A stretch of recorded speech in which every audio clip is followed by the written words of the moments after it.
Good evening, all. Shut up. There we go. Good evening, all. Today, the WANHAO D7.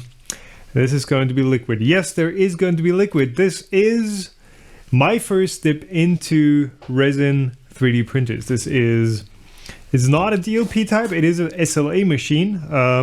I believe that's what it stands for. But this thing uses resin. It has a high resolution 1440p LCD in there, and yeah, basically hardens resin on top of that. We're going to check that out.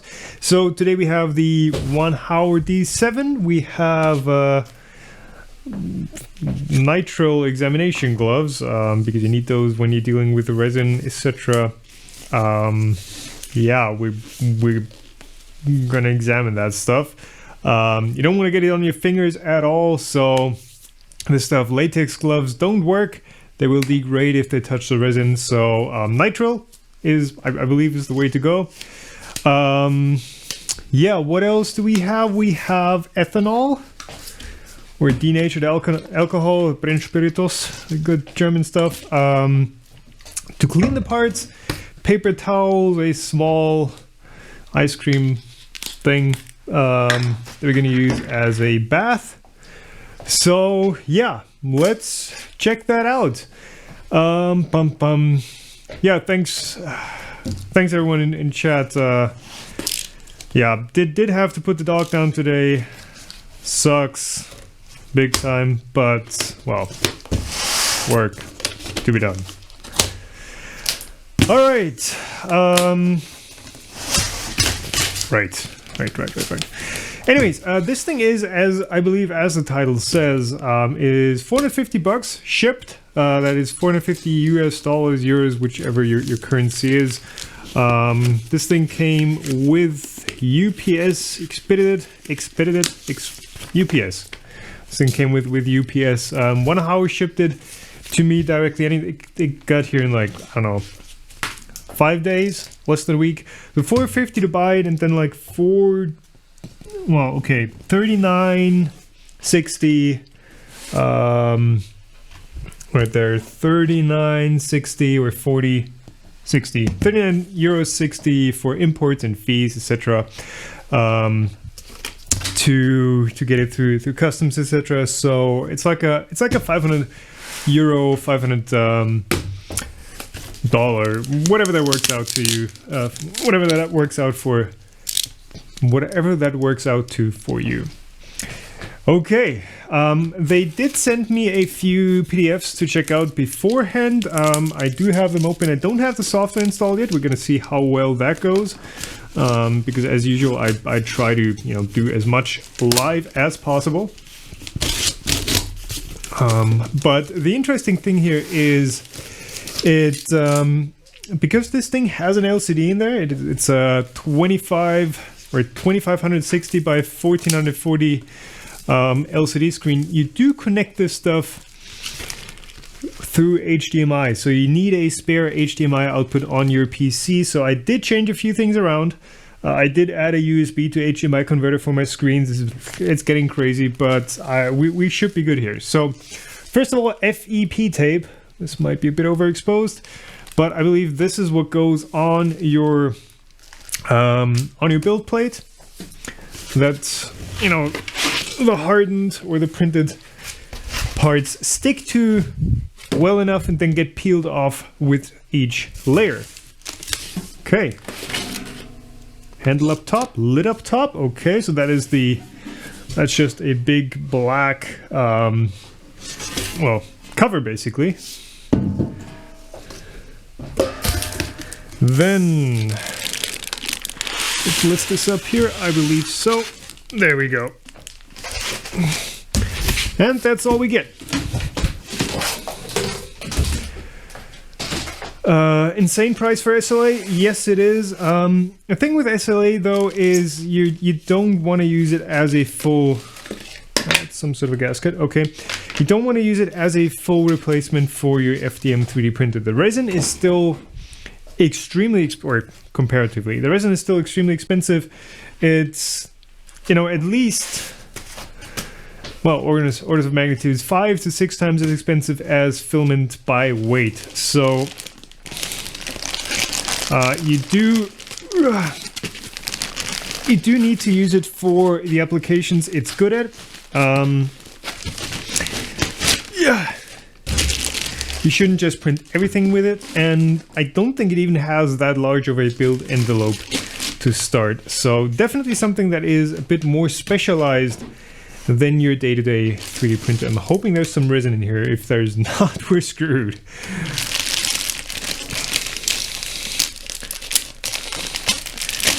Nice shoes. Yeah, my other ones are wet. Did have to wash them. There's soil on there. Yeah. No Pi 3 included? I don't believe so. So it's an Arduino that does the mechanical stuff, which is basically, you know, Z-axis plus, I believe, controlling lights, etc. But this is a fully or a 100% tethered 3D printer. So there is like no processing power in the machine itself other than the Arduino. Okay, so a few people pointed out beforehand when I just showed the picture of the box on Facebook, Twitter, etc., that I should watch out for the version 1.3 versus the version 1.4. There are apparently a few major bug fixes going on. I did have a look. One thing you can tell very easily which version you got is by looking at the power switch. So this one has the power switch right here at the IC connector in the back. That means this is the version 1.2. That's the one we want. Yeah, and there you see that's USB. That's basically going straight to the Arduino, plus the HDMI input, which is going straight to your LCD. Again, there is no DLP projector in here. This is a straight up LCD screen. Let me get some cutters to get this thing open. So I believe this huge, yeah, these zip ties I can cut through. Okay. Yeah, this is not a DLP 3D printer, just to point that out. It is a resin-based printer, but it is not a DLP printer. The result is pretty similar, but the process is different. Still have to work out how I can get these.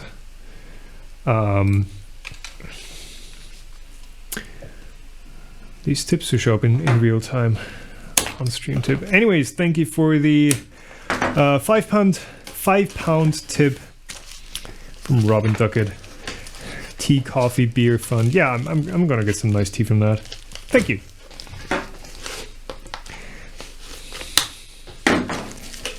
$2K screen. It is technically it's a 2.5K screen, so that's the K usually refers to, or 2.7K if you want to put it that way. The K refers to the long side, and that is 2560 pixels in this case, which is a higher resolution than even the Retina 10-inch iPad, or at least it's more pixels. So okay, that's coming out. So it is a very high resolution screen. Okay, yeah, it shows the tip on stream up here, but I don't see the messages updated in real time. So this is something, something where I'm just gonna unbox this thing in its entirety, and then we're gonna take a look at the quick start guide and see how we're supposed to assemble things the correct way. But I assume this goes up here. This looks like it. Yeah, this looks like it's the carrier for your printed part. Okay, there's your resin vat, your resin bath. Comes out glass sheet on the. Is it glass? Might be plastic. There might be a film on here. Come on, glass sheet there. Fingerprints, genuine Chinese fingerprints. So far, all pretty massive. This is like a, you know, a properly solid aluminum chunk. All in black, all in this, I believe it's powder coated, fine powder coated. Might be anodized, not sure. But so far, it's feeling pretty darn good.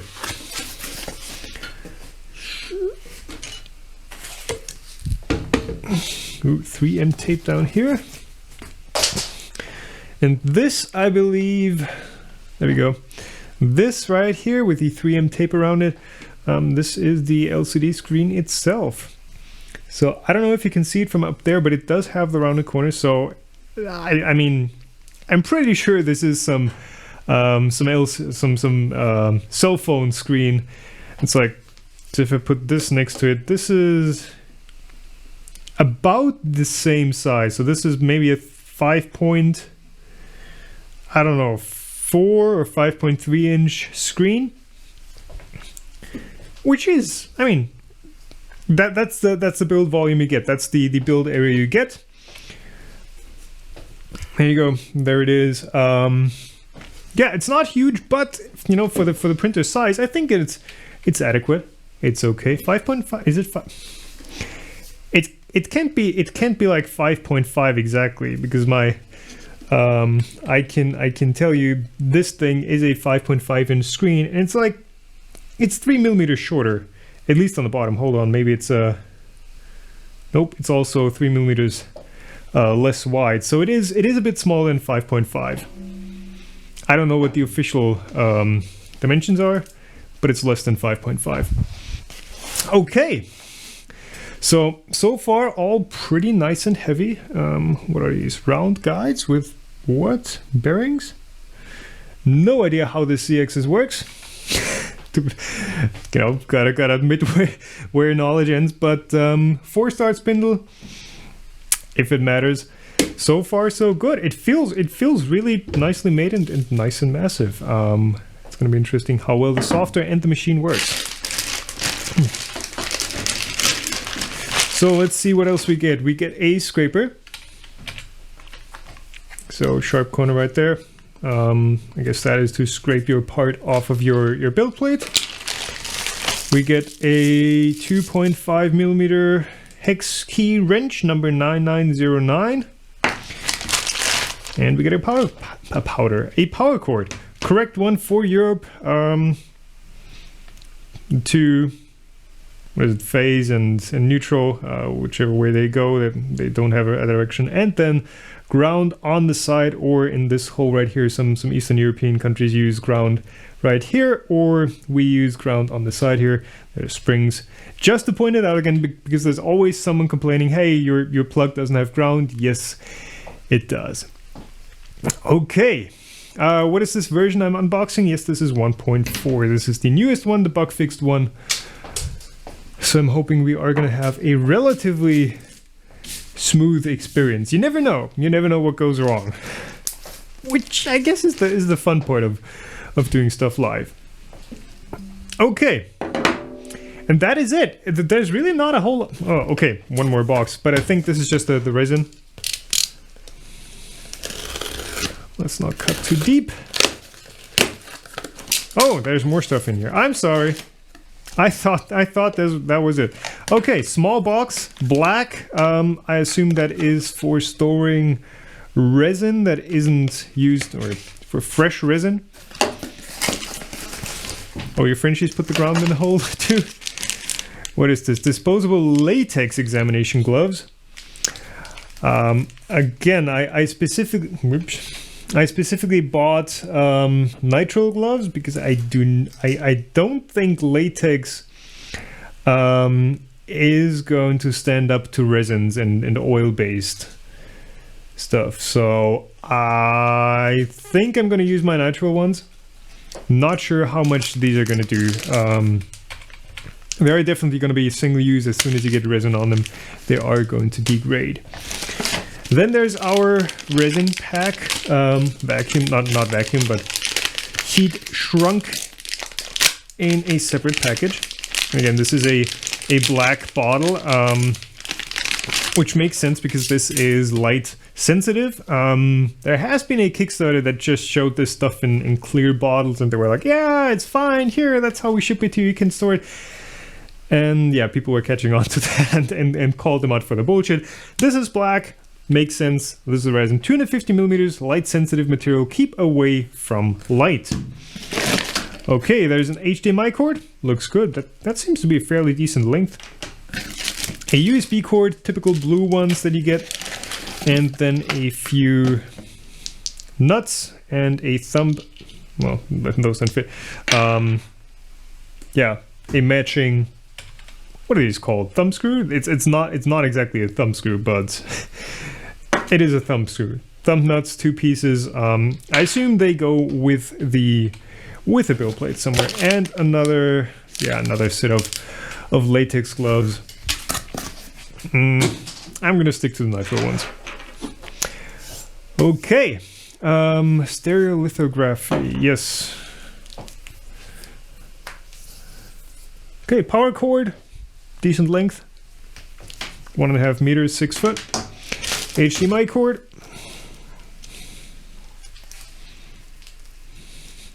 So you can watch TV. Yeah, so this is basically a fully featured LCD screen. I think you should be able to hook it up to anything and just watch. How is it black and white? Nah, that was the 3D scanner I'm getting. That was black and white. This thing is, I believe, even the color screen. That's a 1.8 meter HDMI cable, which is, you know, it's always nice to see these long cords. And then USB, also nice links. Thanks for the €5 tip, Mira. Much appreciated. Shorter one, that's like a 1.20 or a meter. Okay. Now we have everything unboxed. Cool. I don't know if I should clean this. There's a bit of gunk on this guy. I'm not sure if you're gonna be able to see that. There's like a bit of dust. It might be a foil that you pull off, but we're gonna ask the manual first. Then the FEP sheet right here. Yes, this is my my first resin-based 3D printer. So yeah, I really don't know what to expect, and this is not just my first resin-based 3D printer, but this is also my first genuine WANHAO 3D printer. So far, so good. I'm liking this. There's a bit of a vent on the bottom. You can see a fan going through it. So basically this bottom unit, this is mostly just for light. There's like one high power LED down here, plus some sort of a funnel. You can see it if you check out the AliExpress link. They're gonna have like photos of that light funnel down there that backlights the LCD screen with a very bright light source. And yeah, of course, Arduino, etc. So let's see what our quick start guide does. Where should we start? This file would walk you through this, getting started guide. Nope. There we go. Not starting soon. I've still not spread out my hotkeys. Okay, getting started guide. So that's page 1. That's page 2. Okay, download and install software. Unpack. Okay, we already deviated from the manual. Cool. Go to www.wanhao3dprinter.com and download Creation Workshop and the 7-driver 1 located at Download Software. Okay, let's check that out. How much is it? Yeah, $500 if you factor in. That didn't. How is that PDF formatted?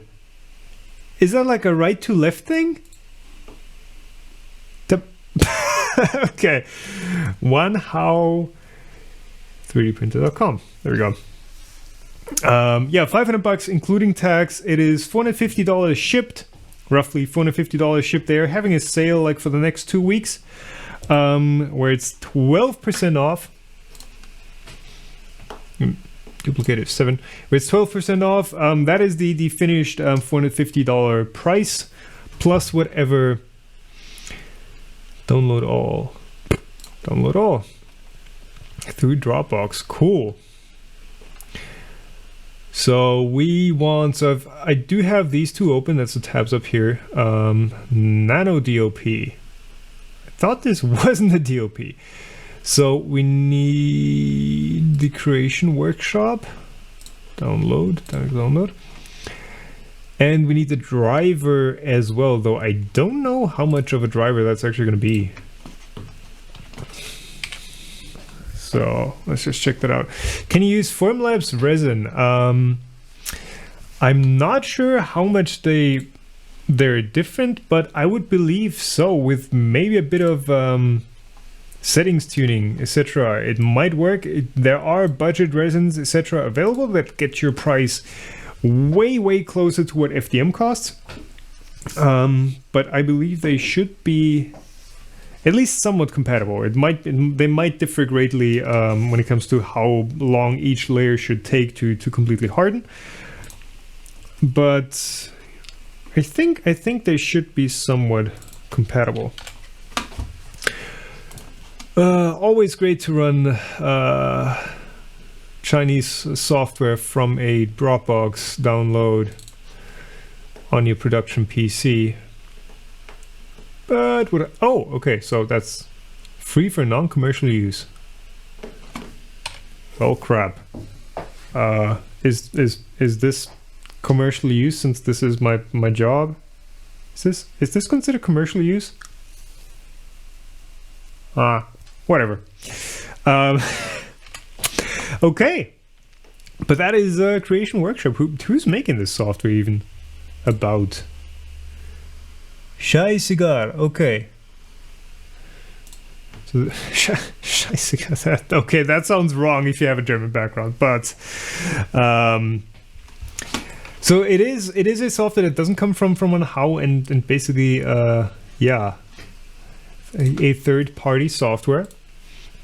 Let's see what else. So we firmware.rar, the instructions didn't say anything about that.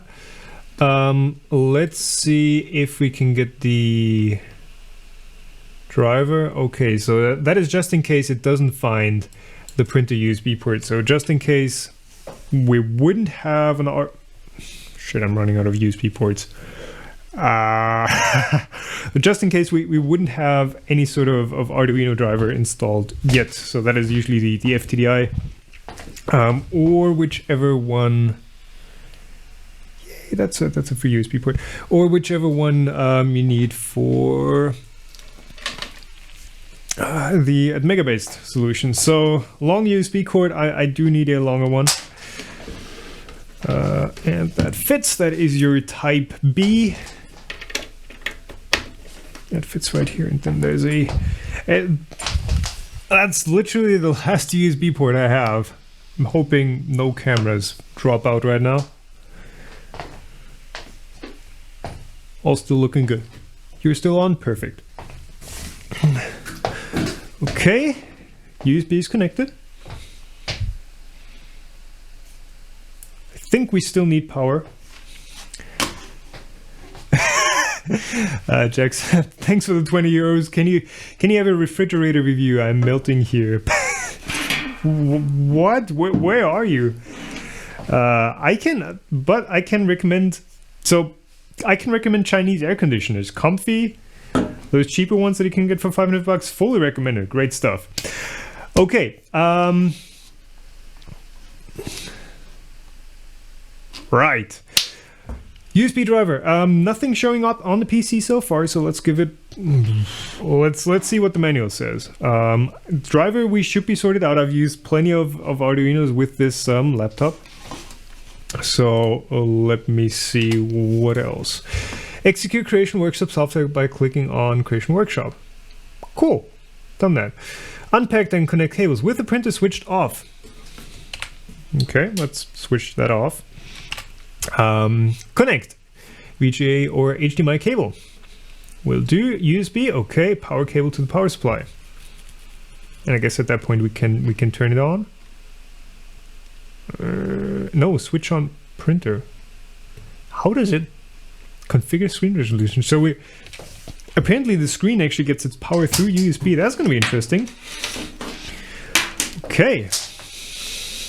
35 degrees. Holy crap. Am I not worried about my filament getting damp? Controlled humidity. It's cold down here. It's like 16 degrees down here. So, yeah. Let's see if that works. So I just plugged in the HDMI. And supposedly I should configure screen resolution. Power, where do I get power from?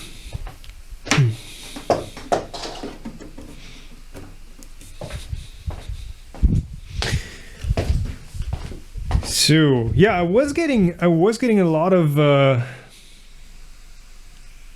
hold on. I was getting a lot of attention on Twitter, Facebook, etc. when I was like, hey, I have this WANHAO Resin 3D printer now. I need an extension cord. I found one. And I am also genuinely excited about it because, first of all, this is my first experience with Resin 3D printers. And this is my first experience with WANHAO 3D printers, and it's... Yeah, if this thing works for $500, I think it can... Okay, I gave it power. If this thing works as advertised for $500, yeah.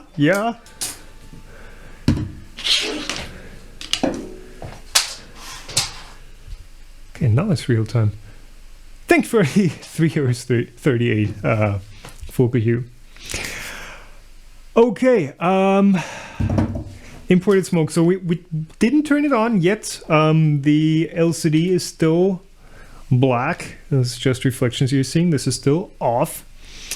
Supposedly I get to configure screen resolution. So let's check that out. Display settings. Nope, there's no extra screen yet, and this is connected. Oh, why did I show desktop? Oh my, everything's gone. So this is this is directly connected to my HDMI output on the laptop. So directly to the Intel HD whatever the processor has. Give me a second, gotta rearrange my windows here.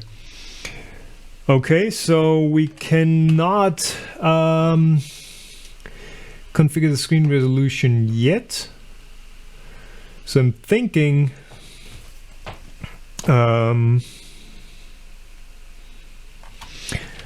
we actually do have to turn it on first. Let's see, right there. 3, 2, 1. Stuff is resetting. This screen just changed, so I'm thinking now we have something connected. There is a fan on the side here spinning up pretty loudly. Where is my mouse cursor? It is getting, you might be able to hear it. Today I do have the microphone on my glasses again, so it is... Holy crap, that thing is loud.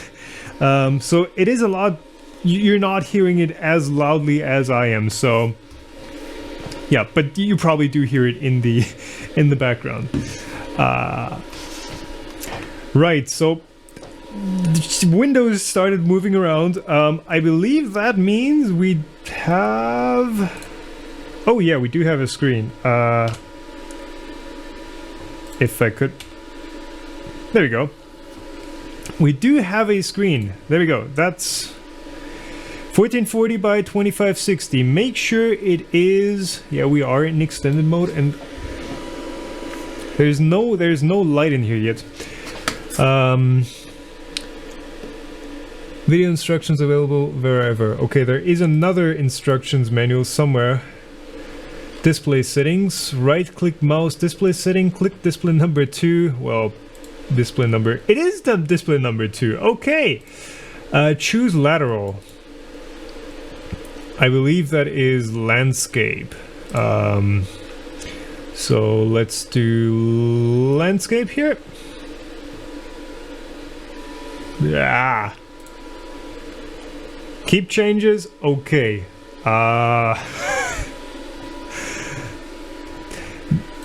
So I do have to say I am in a bit of a special case here with 1, 2, 3, and now 4 screens connected. Typically, you wouldn't really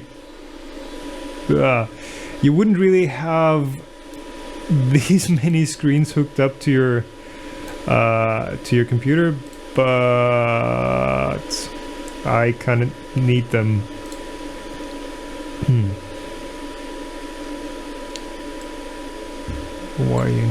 Why can I not resize you? There we go. 1. Nope.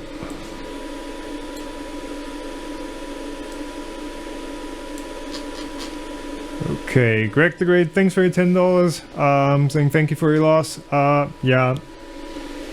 Still sucks, but thank you. Okay. 3 screws. What do we do with these? I don't know. So we do have commit the change. We've applied this. We should have some sort of screen output here yet, but there's no light in there, so we don't see what's happening. Now we do have 2 strings of instructions we could follow here. We could say we could follow these and start the creation workshop, or we could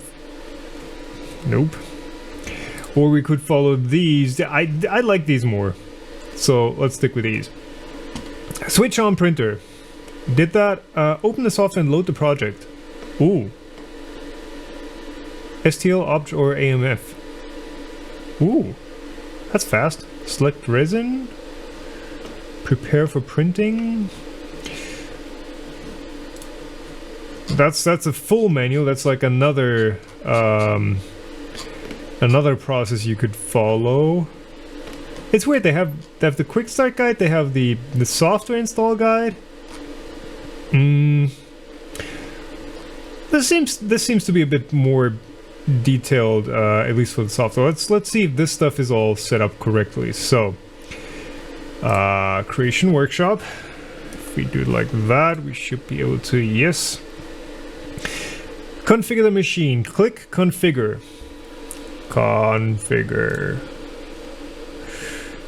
Display 2. Choose the current connection port. Could be COM5, COM6, depending on your computer. COM8. COM7. Choose screen size. What? That's a typo. We're not doing 1560, we're doing 2560. Click. Here would show. Okay. Click the connection. Okay. Apply.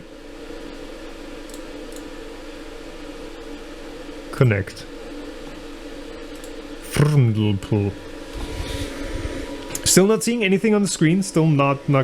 I mean, it's black, which could just be a lack of light. But I don't think I'm supposed to see anything on here yet. I know it's picked up by Windows as a screen, but yeah. Testing. So let's see. Click to connect. So we are connected, I suppose. Then the disconnect button will be highlighted. Okay, test the Z-axis movement and raise the Z-axis by 50 millimeters minimal. So, yeah, so we can check if the first layer printing work or not. So, control, Z-axis. Yeah, that is working. Let's see if how do I orient this? Probably like this, maybe?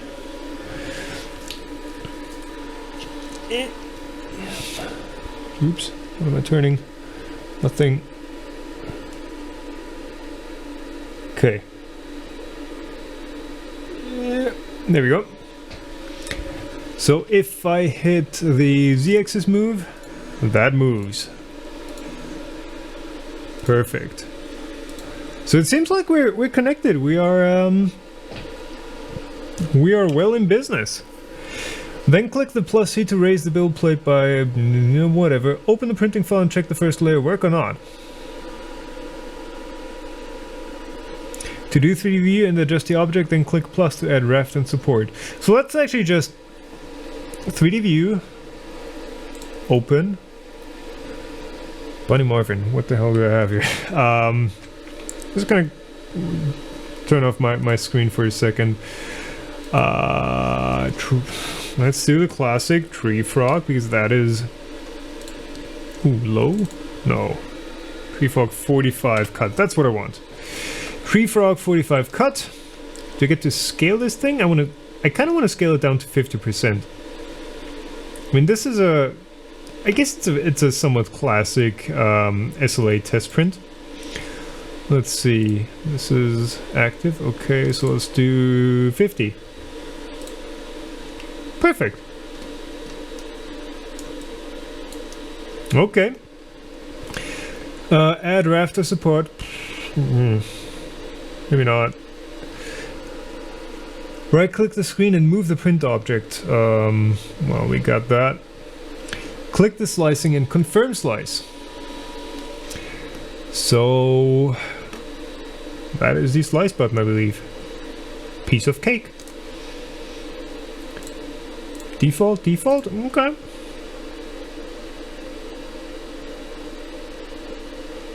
Click print.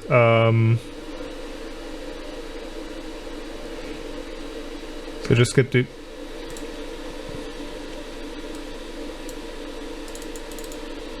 Ooh, okay, this is pretty slow. Okay. Wow, and it's using a ton of CPU.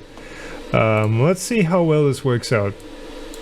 But this looks decent. This looks like pretty much exactly what we want. Now the instructions tell us to what color resin is this even? I believe it's a default orange. The instructions tell us to just move it up 2mm and add support. Really? Chat, should I move this thing up by 2mm and add support instead? As suggested in chat by Earl Miller. Tiny frog. How large is this gonna be? Just for reference, this is your this is your average sized frog, and I printed it half the size, which is gonna be pretty tiny. You need support? Okay, yes. Yes, I have a lot of FDM frogs, yes I do. I also have a lot of FDM benchies. You need a base, okay. Click on the object.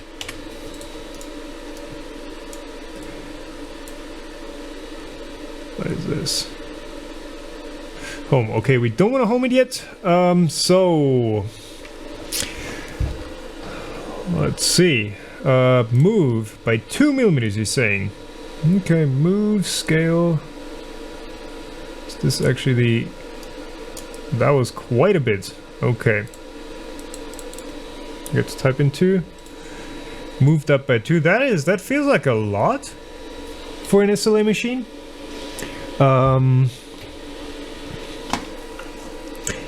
So software, click to add. Okay, so that's over here. Support shape. Okay, that's the classic SLA support pins. Bed of nails. That sounds comfortable. To add draft or support. So add support. Add automatic support. Cool.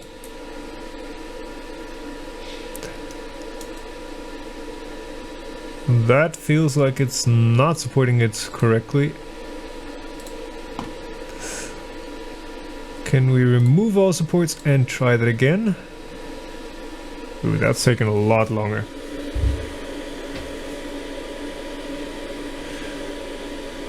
You want the raft for that fella? No support needed, so... what now? Need to check the curing times. I will try to follow the manual as usual. So is this what you guys want? I don't feel that this is the right way to do it.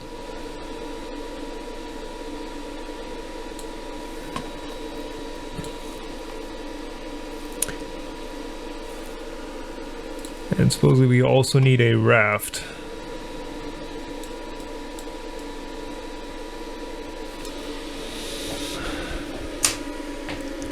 How's the software? Well, the software isn't. The thing with this software is it's not a WANHAO software. It's the one. It's a community project. I'm liking it. I'm liking it so far. I technically am not allowed to use it, but whatever. Probably want raft then support on raft. Okay, so this should be correct. It feels like it's not supporting. Let's get this full screen. It feels like it's not supporting everywhere I want it to. Like these bits down here, they're I don't know if they drop down or curl up. Again, no experience there, and these don't look great. But let's just, whoops. Ah, okay, now it's selected this one. Let's just try this. And no raft. See, that I mean, I like live streams, I like chat, but there's one guy saying dump the supports, just use raft. The other guy saying no raft, you won't get it off. The center button. Less supported than on the build plate. Then there's people saying, yeah, just print it directly. Rotated 45 degrees, so rotated as in, if I can even select this thing. There we go. I feel like it's just taking a time to update. Is it?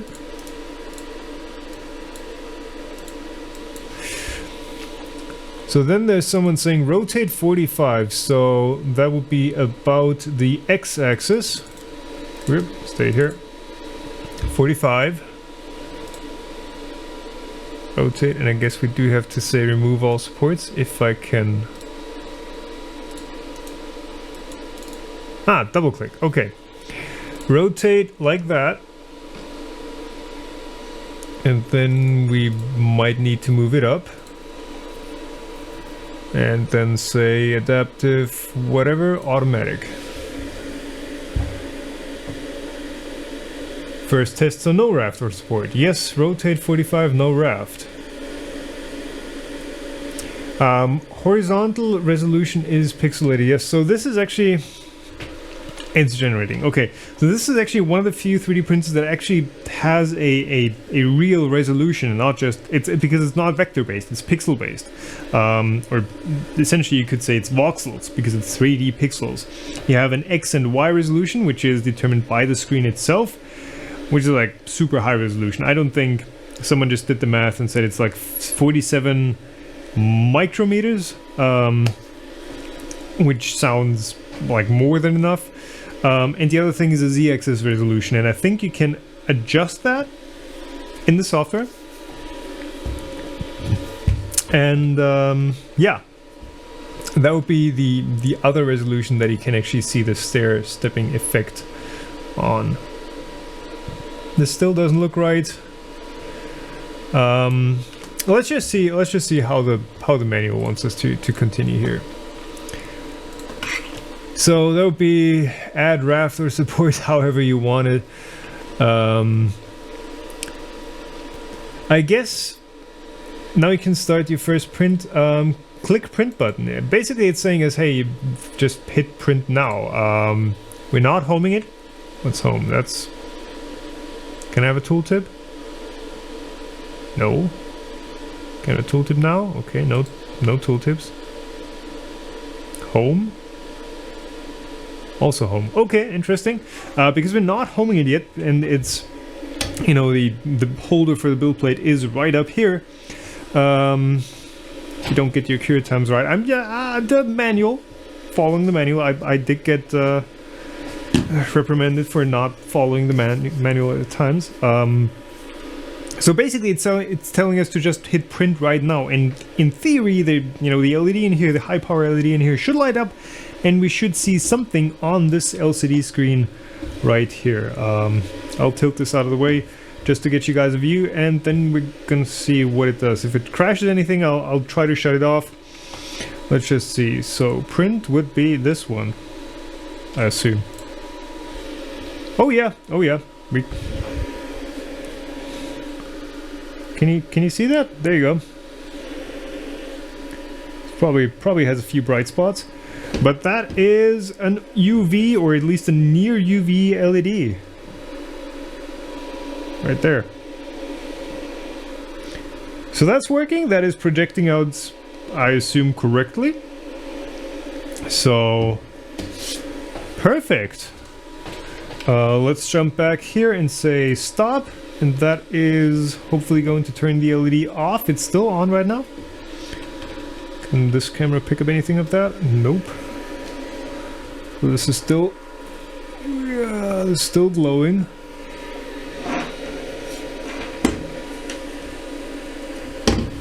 Watch out for your eyes. Glasses actually do... so regular... there you go. Regular glasses actually do a great job of blocking UV light.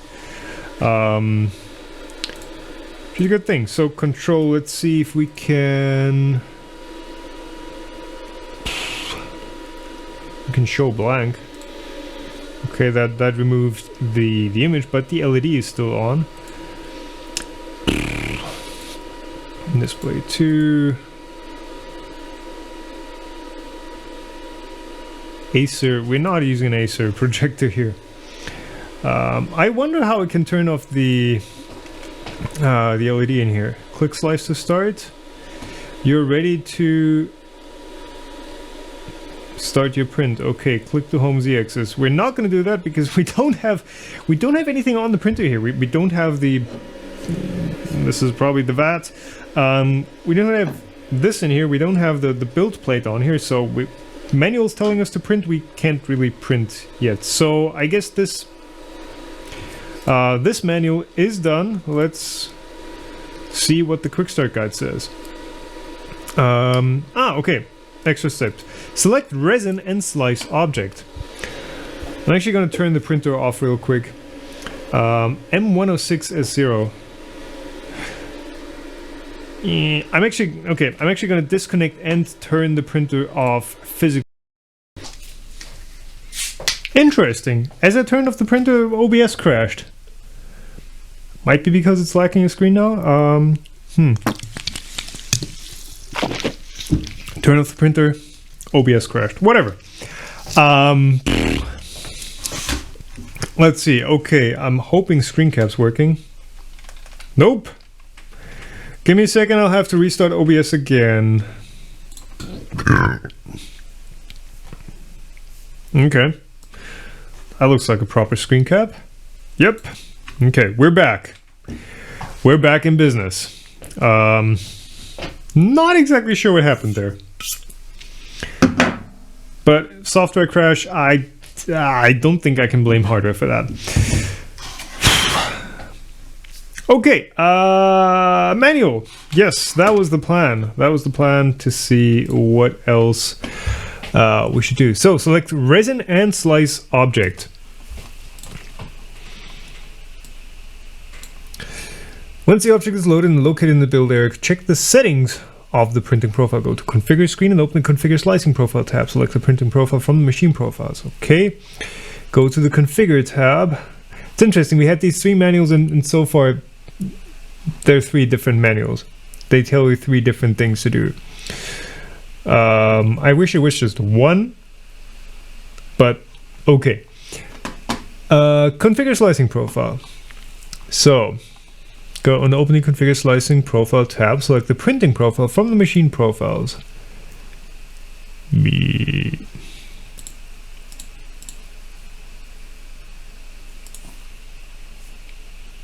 That matches your resin and desired resolution.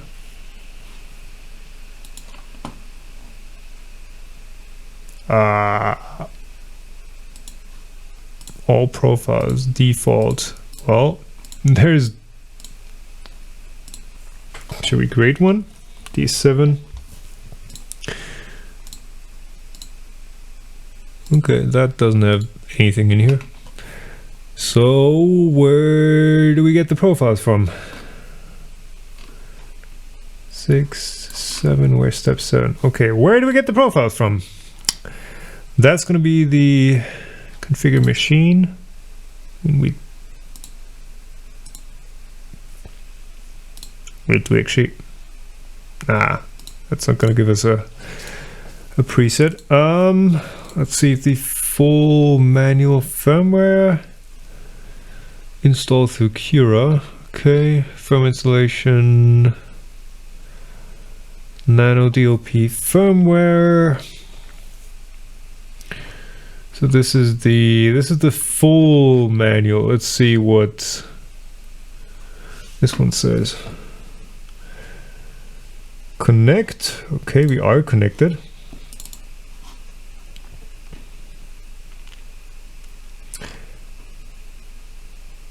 Prepare for, okay, here we go. There's the settings we need. Third manual's the charm. So let's see. Select the values in the settings field.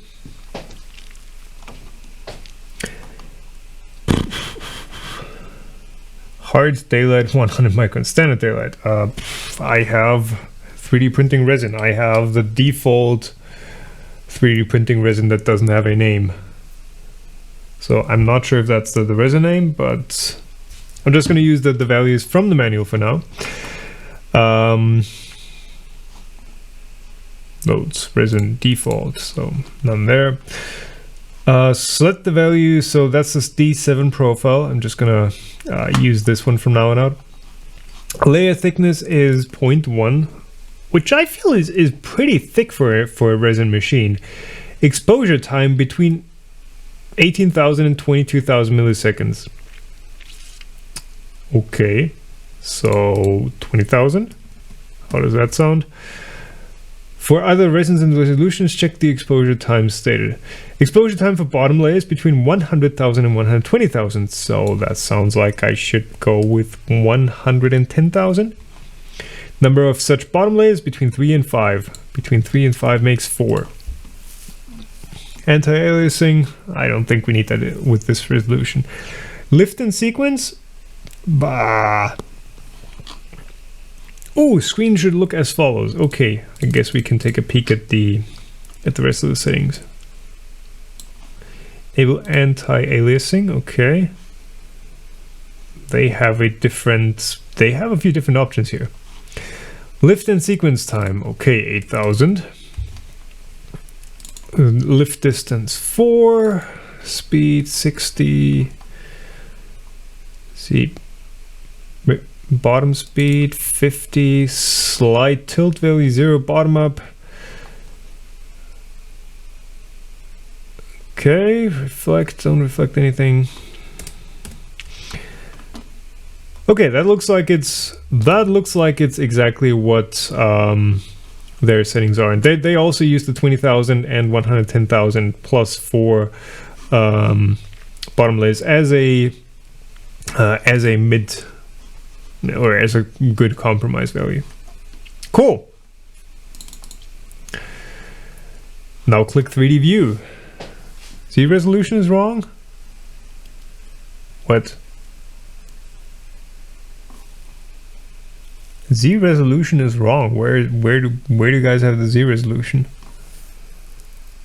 Z retract speed is wrong.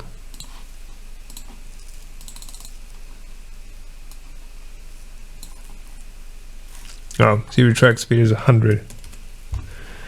Z bottom speed is 50, but we don't have that setting for whatever reason. Wrong field, yeah. Retract was wrong. Fixed, okay.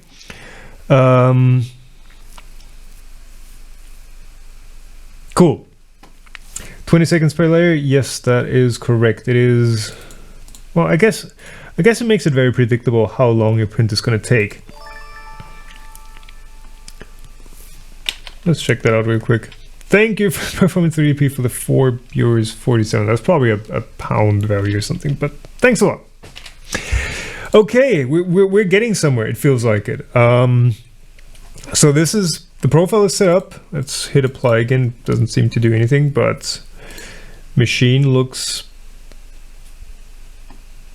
I don't know, 121.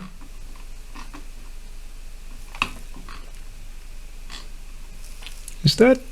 Oh, that is what we want. Okay. So we do have to adjust these as well. Oh, whoa. So 222. Is that a point or a comma? That's a 0.72. It's interesting. We should have followed this manual. Z180. Z180. That is actually pretty decent. Do we hit adjust?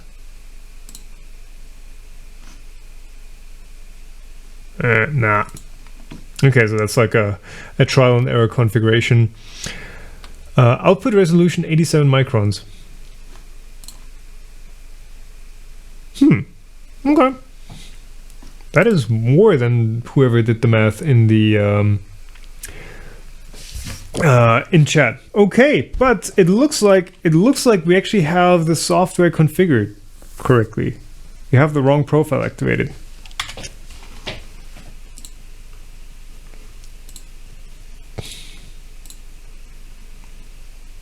I don't think it matters. I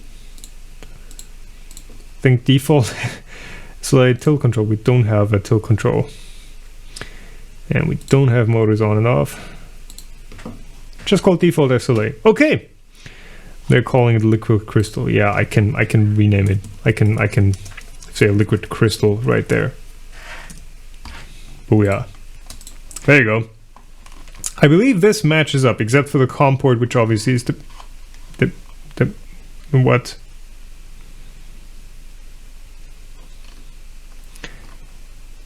This is confusing. The settings they're showing are different than the settings that I've just entered. I'm hoping this works. I sure do.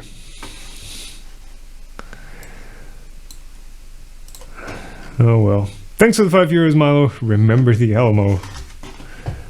I must admit I don't get that reference. Sorry. Right. If you have not received a USB stick, I have not received a USB stick. No. Where are my tabs going? There's my tab. I believe this is correct. Why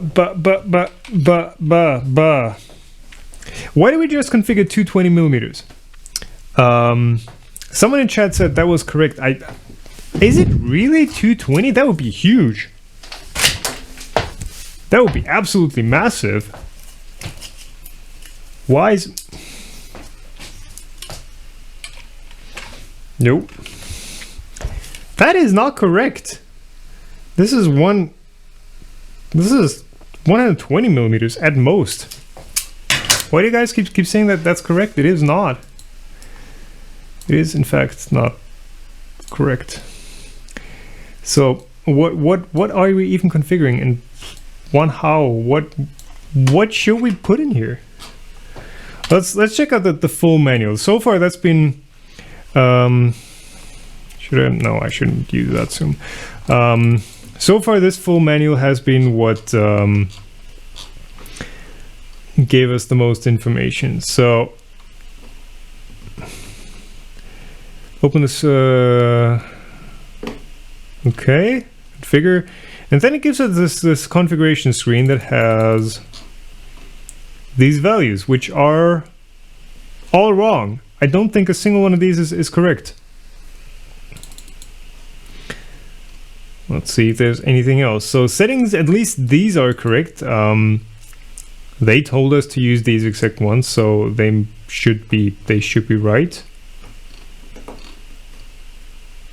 But we don't configure the machine. Detailed instructions, okay.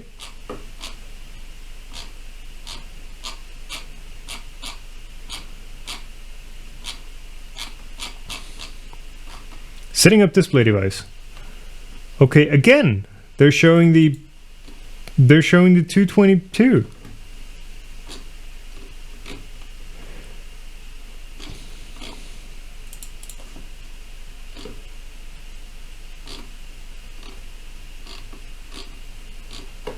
Slicing a model. Okay, that was no use. Let's see if this one has any information on it.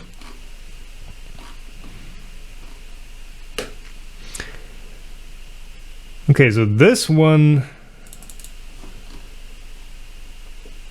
is telling us 110 by 70 by 200. But it also doesn't say that those are the values you're supposed to use. Come on, guys. Why does it have to be so hard? It's like, tell me once to use the correct one. Select resin. And we're not configuring a printer. Okay. Okay. So 120 by 69 by 200. But where is that? Where is that information coming from? I want to know. How do you get 120 by 69? I've dug through 3 manuals. It doesn't tell me anywhere which size it's supposed to be. 120 by 80 by 200. Someone's saying 68 and not the value. So 120, 69, 180. That is what the common agreement seems to be on the other profile. But the problem is the other profile, if you go to the null machine, that doesn't match up anything. That's like 102 by 70. That is D7N. Let's see, defaults. Okay, it just clones the profile. So these are like the defaults. They don't make any sense to me. That does not match up what the printer does. So which one are you using? Null machine? No. Hold on. Default SLA. That's gonna be the one. Okay. So 120 by 60 something.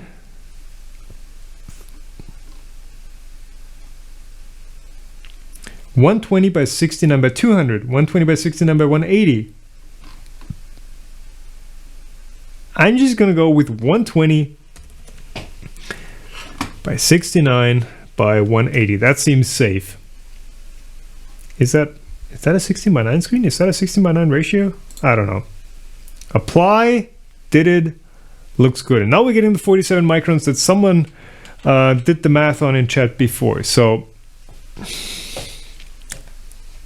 why is this not a manual? We have 3 manuals and none of them tell us correct. Okay. Do 68 instead of 68. Okay, let's do 68 then. Apply, so we now have 47, 47. Okay. Okay, so our profile is default SLA. Our slicing profile looks decent. Profile is D7, so let's see. Do we get to reslice it? Slicing profile D7, slice. Machine is default SLA.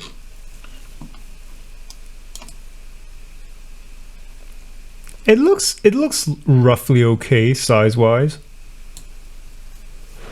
Well then, okay. What is the resolution detected? Yes, resolution detected is correct. That is 2560 by 1440. Okay, so this looks okay.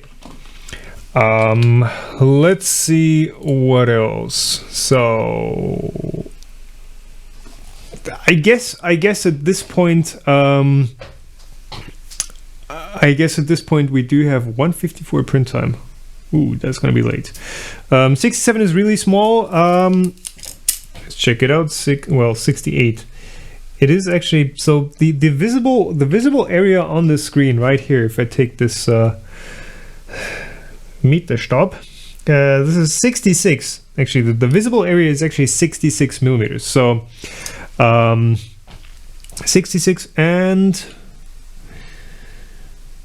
108. So it is a good bit smaller than what we put in. We're going to see how large the prints come out. On the frog, we're not going to see it, obviously, but well, it's going to show in any bigger print that we try out. So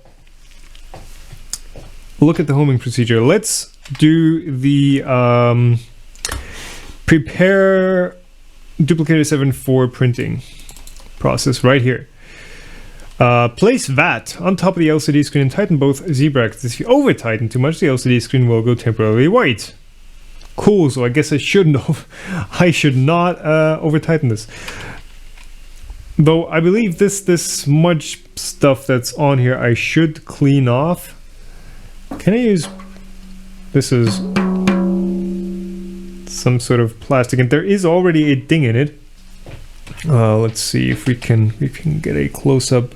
Not sure how much that might impact print quality. So with the reflections, there you go. There's the ding, the dent that I'm seeing there. There seems to be another one over there, and some more dents down here. I'm not sure how much that actually influences or impacts print performance, but I am a bit worried about this one right here. This is how it came out of the the packaging. I believe this is the cool. I believe this is the replacement for this guy, and it also came with, nope, right there. It also comes with, let's take it out of the package. It also came with this corner already kinked down. So yeah, but it is significantly larger than what we actually need for the surface right here. So if this is the same stuff, then we do have a replacement that is still in somewhat good shape. So since this is a material that is similar to Teflon, I do believe that we should be able to clean this with ethanol. Yep, as someone in chat is saying, just clean it with alcohol. Alcohol is always the solution.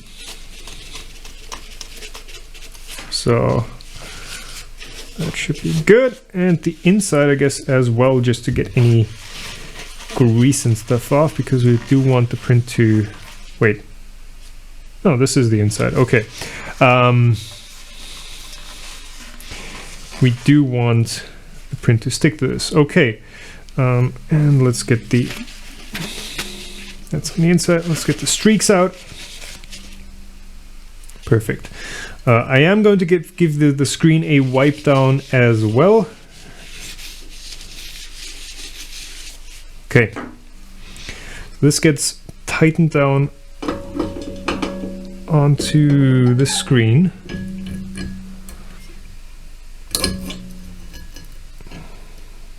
There we go. Oh, there seems to be a bit of dust in here.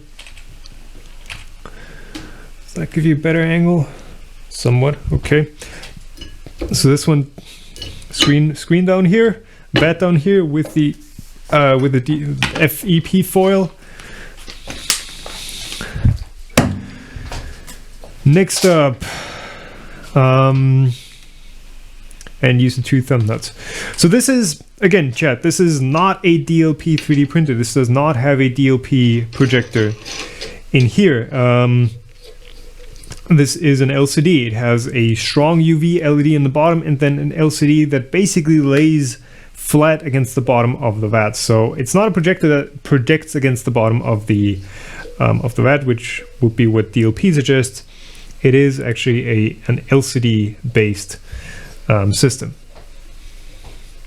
Alcohol is a solution, not the it's not a solution, it's the solvent. Well, technically, since this stuff always has water in it, it is a solution. Okay, so that feels like it's tight enough, not too tight. Resonances somewhere. Let's see. We do have the printer turned off right now because just of fans, etc. Slide the platform onto the platform arm. What is this? Tighten the central knob and loosen the 4 screws at the side so the platform can move freely up and down. Okay, so we're going to slide that on and tighten the central knob. Let's do that. So this, I believe, is the build plate platform directly. This surface right here. This is what the part is going to get. Yep, screwed onto. And it does seem to have a front and back. It does seem to have this notch right here on one side, and that goes onto this notch right here, which you guys have no chance of seeing. And then it just gets screwed into place. Home into the tray and tighten up the screws again. Okay.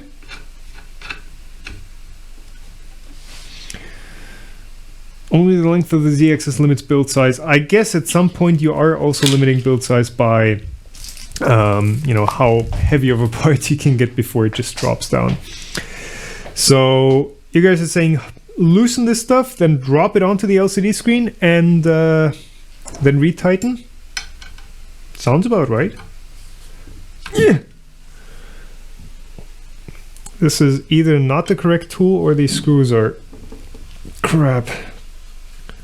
Okay, these screws are way tight. I'm not sure if this is, or this tool might just be. Let's see if I have some sort of a different 2.5mm wrench. Yeah, okay, that fits my. So this guy right here, this has a. Let's check it out. So, yep, these screws on the side here. I'm supposed to undo them with this tool, but this seems to be oversized, or at least have some sort of a burr on the end, so you can't really stick it in without shaving a bit off the screws. So I'm just going to use a different hex key. I don't want to damage the screws before I even use them the first time. Okay, so that is loose. Okay, so the idea is we drive this down into the vat and then tighten it once it lays flat. Okay. This thing, this is going straight in the trash. Cool. Resin pots. So power on, connect and home the thing. Screens shifting around. Okay. I keep rearranging my chat windows, but it's kind of pointless. There. Now, I guess you could just. That's to the very right. Okay, so the LED is off, but technically you could just drag a window. So you guys probably don't see it, but there's one screen over here. There's my laptop. There's another screen over here. I could just drag a window onto this LCD and use whatever software I want, and that is exactly how the software works. You know how this.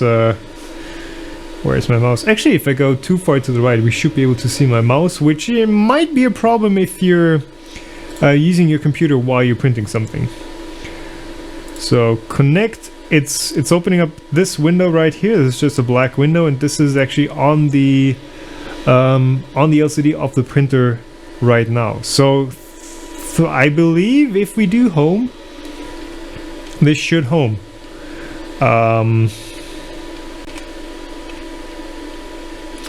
Let's see what it does. I'm gonna click home. There's the end stop right back here. I'm gonna trigger it manually. That's always good practice, I believe, just to check that you're not crashing anything. If it doesn't trigger, if it doesn't stop, I'm gonna pull the power. Okay, ready, set, go. Doesn't home. Okay. Next button. That's home view. Okay.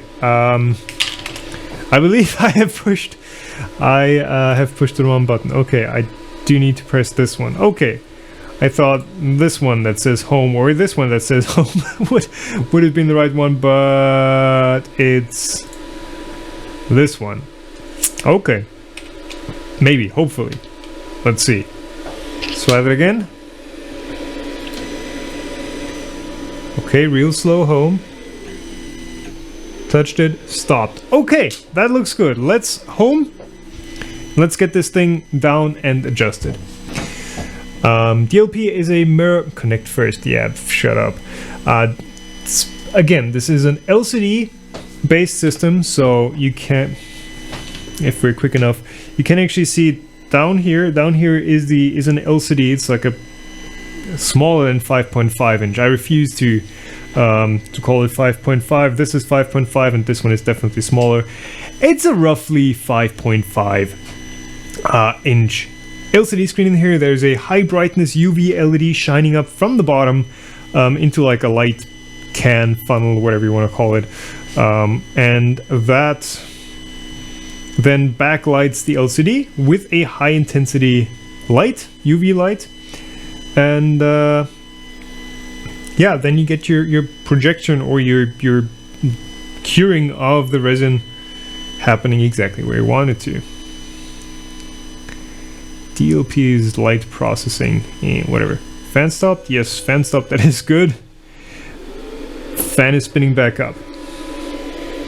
Okay, so it seems we have achieved this perspective, yeah. It appears we have achieved home. Now this platform right here, this is dropping the bigger aluminum plate onto the screen. I'm just gonna try and push it down gently and tighten these screws on the side while I hold it down. Let's see.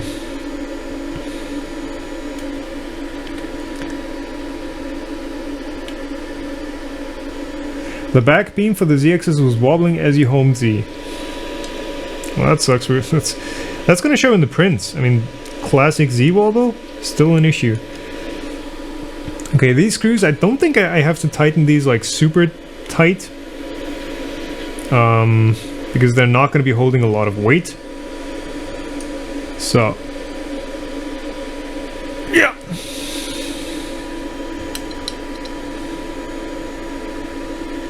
Yup. Yeah, there's that. Okay, that looks good. That feels good. That feels like it's solidly touching down. Let's see. Let's move it up by a. I'm hoping up is up. That might have been too far down. Did you see the? Do you see how it's tilting back? That might actually be too far down, so I might need to press this down as I tighten it. But yeah, I did see the wobble. I'm hoping it's not going to be too bad.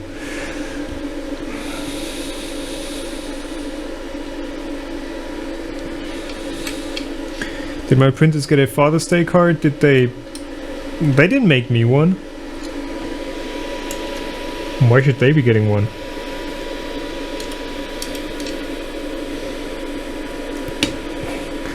So the idea is this thing. Oh yeah, you can see that. Now you can see there's some flex in this arm, just marginal, but it feels like, you know, as soon as it touches down, that is the amount that it flexes back up. So I will give a bit of pressure down so that we get this guy aligned. I don't exactly know how this should be aligned. At this point, it is trial and error. Again, this is my first DLP 3D printer. And it's a learning process for me as well. Glad that you guys are along for the ride. High intensity UVs and it's dangerous to your eyes. Yes, do wear some sort of safety goggles. I am wearing glasses which also absorb UV light. Oops. So, yeah. I'm mostly out of harm's way, I believe. So we do have a longer curing time for the very first layer. I believe that does make up for some... Okay, the screw is screwed. Ha! What a joke!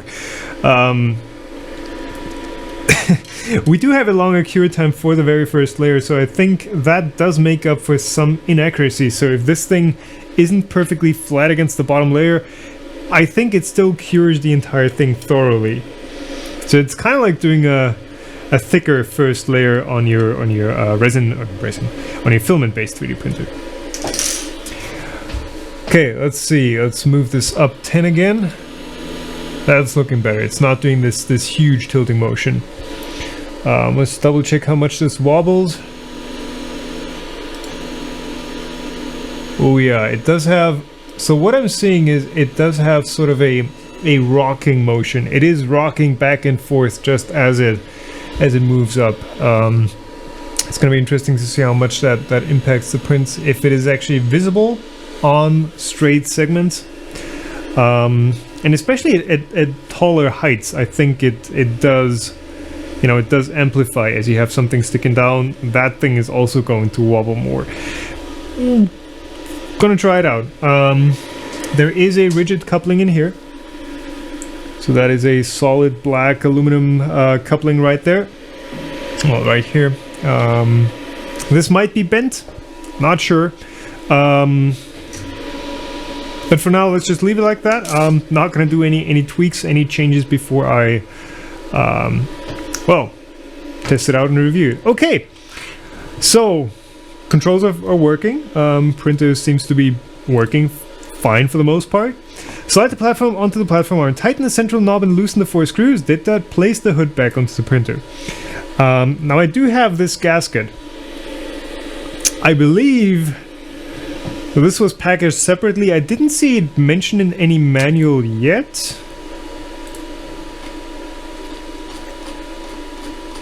At least not the 2 manuals that I did read through. Let's see, electrical power, disposal, whatever. Software. If you have a leak on the screen, it's easy to remove the hardened resin without damaging by shipping it off with a blunt non-serrated knife. Okay.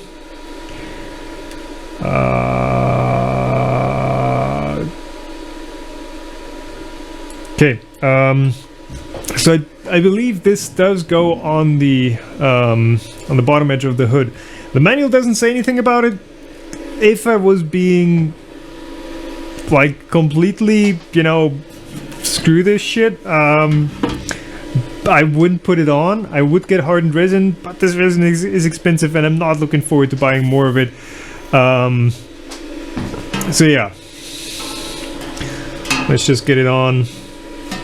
Oh, and it is already, wow, high quality. This is already pretty beat up. There you go. There's already a huge crack in this guy. Oh well. Actually, I can poke my finger through this. And on the other corner as well. Let's see, this one too.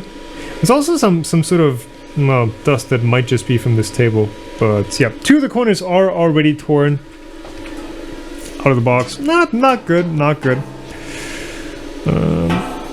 Let's see. It should still do its job of keeping light out though. Gotta add the glue first, yes. Won't the print take longer with the frog standing? Standing as in what? So I have been specifically advised by chat, by you guys, to print the frog. Let's pull it back up. To angle this thing 45 degrees, so you can see the 45. Nope. Now you can see the 45 degree angle. I did tilt it back 45 degrees as advised, and it is resting on support just to make it easy to get it off the build plate, because I assume you can just break these off instead of having the bottom of the frog adhere to it. So that's what we're gonna do. That's what we're gonna try. It is a fixed time per layer. It is 20 seconds per layer. Object info. Cost 0. Yeah, the filament was, the resin was free. Max, min, why are these? Okay, X, Y, C. So it's 22. Estimated build time. Okay, it says up here 153. 1 hour and 53 minutes, which is quite a bit. But it is a fixed time per layer, so you know, it doesn't matter if you have a wide and flat object or if you have a tiny tower. The only thing that matters is how tall your object is, because that's how many layers it will have to expose. Okay. So, put the cover on, okay. Now the question is, saving your changes, which one was the quick guide? Okay, press the home button to load the platform onto the screen. Okay, press down the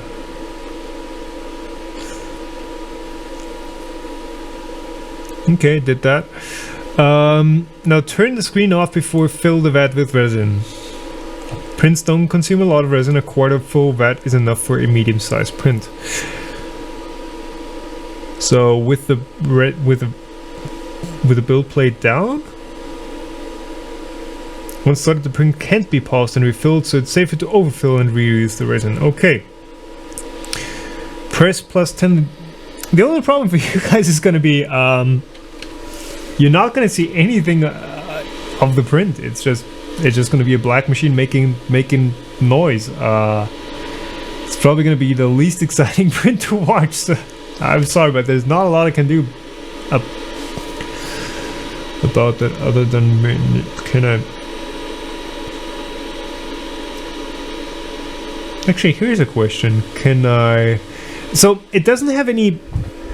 No, it does not have any detection for whether the hood is on or not. But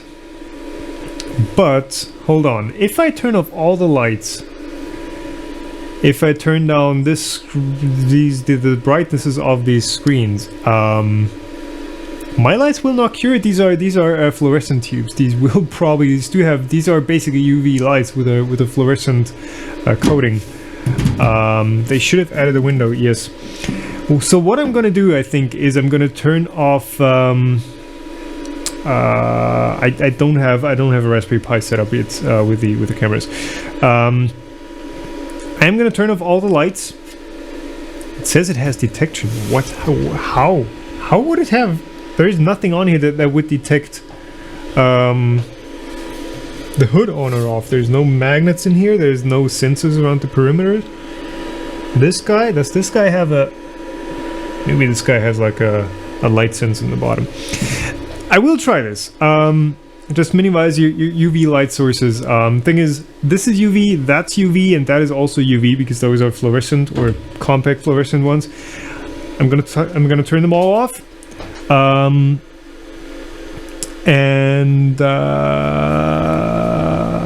Yeah, I will have to boost the ISO on my cameras, which means it's gonna be put a GoPro inside. I have not set that up yet. I will boost the ISO on my cameras, which means it's gonna look horrible. But I think it's better than not seeing a print. I guess that is dark enough. So let me just... Oh yeah. ISO, how far can we go? 6400 ISO, that's not too bad. And if you drop down the exposure, I can actually see my screen lighting up. If you go to 1/25th, that seems decent. It's actually a bit overexposed. Huh. So that seems okay. Right, yeah, it's a bit darker. And what's lighting up is the... I should actually turn down the brightness on this one as well, and maybe whatever. This one's gonna be fine. So this is surprisingly usable. I'm impressed. Of course, it's mostly noise, but that is 3200 ISO. Let's also boost up this guy. This is an auto ISO. It's trying to hold on. So 6400 with the with the dark zoom lens. Okay.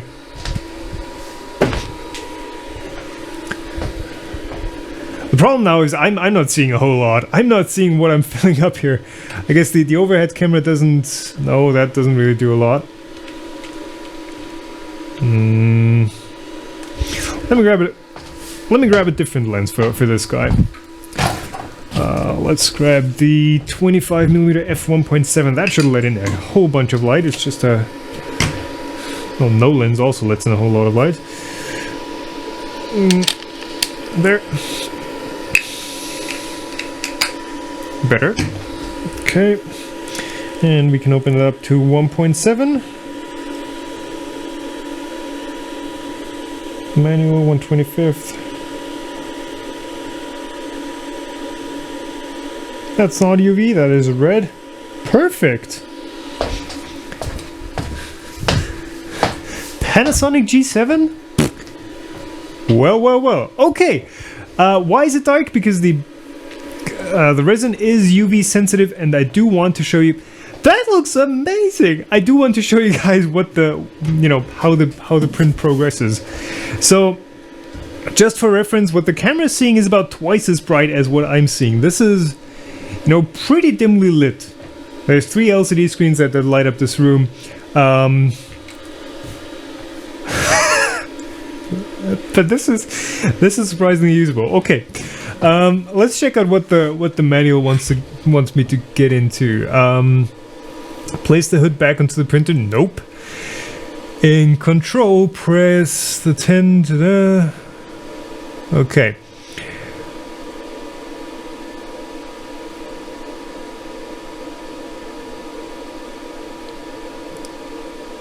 So I'm guessing home, and then fill, and then lift up the platform. Okay. So this one doesn't do a whole lot, but visually I can see that the LED in here is off. So I'm just gloves, right? Never handle this stuff without gloves. Does it come with a hood interlock? No, the hood just sits right on top like this, like a fume hood or anything. Actually, it's on backwards. Doesn't really matter. It just seals against this lip right here. That looks amazing. It just seals against this lip right here with a rubber gasket. So gloves. I'm not gonna see if I spill stuff everywhere.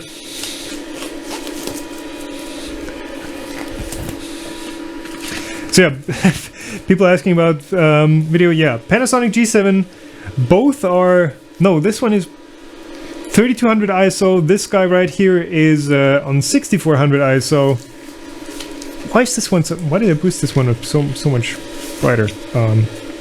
But yeah, loving these little guys. They're amazing. Problem is, I don't see shit. Print stop with lid removed has been taken out. Okay, so it will keep printing. You're supposed to home, then lift, then slowly lower. Okay. So, resin. Supposedly I'm supposed to shake if there is printer stopping is fake news. Yeah, I don't see how it could detect it. There is no sensor. I'm supposed to shake this thing if it is colored resin, because from shipping there might be the colorant falling to the bottom. I don't know. So let's just give this a good shake. It can't hurt. To stop bubbles. Yeah, if there is bubbles, then we just put a whole bunch of extra ones in. So control home, and the fan's turning off. I don't know what's controlling the fan, because this guy over here, that's the fan that's making the noise. I guess this thing is, what is this for? extra resin. I don't know. And now it spins up again. I don't know what that is all about. So platform is down. It's literally a black hole for me. I don't see crap. Okay. Did I just tear my gloves? No, I did not. Okay, there's a cap on here.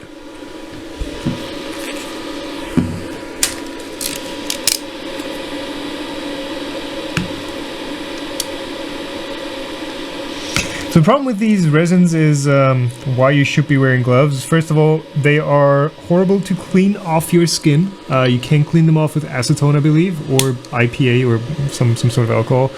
I think acetone does the best job though, which does dry out your skin in the process, but I think it's better than having resin on it. But the real issue is these are... come on. These will sensitize you for, or will sensitize your immune system for this sort of resin. Should I just cut this open? Let's just cut it open, whatever. This will sensitize your entire immune system for this sort of resin. So if you get in contact with it too many times, a trash can somewhere. If you get your body in contact with the resin too many times, at some point, oh yeah, I do have resin on my fingers. At some point, it's just going to say, oh yeah, I don't like this stuff, and you're going to get a huge allergic reaction whenever you get near or get in contact with this stuff, which is not fun. It's not, it smells. It's not enjoyable, and it is not healthy. So, gloves, wherever. Lift the plate before you're home. Okay. I have some alternative facts from the manual there.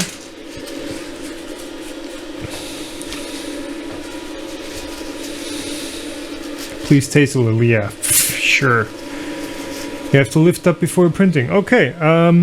Okay, so what the manual is saying, I should pour it with the platform down, then I should lift it up and then lower it again, apparently. Never read the manual. What? You guys are giving me so many alternative facts.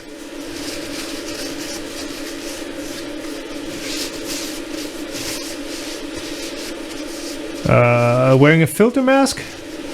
What? Fill then home. Okay. Don't put resin on the keyboard. Yes, that is why I'm vigorously... That's not the word. Why I am wiping my fingers as much as I can. And I think I'm just going to keep these gloves on for now. Okay, so that is up 10 millimeters. It looks so, yes. Let's drop some of this stuff in here. This looks like it's clear. Okay. Let's actually pour some. Let's pour some up here so you guys can see some. So quarter full. I don't know how full that is, but it looks like,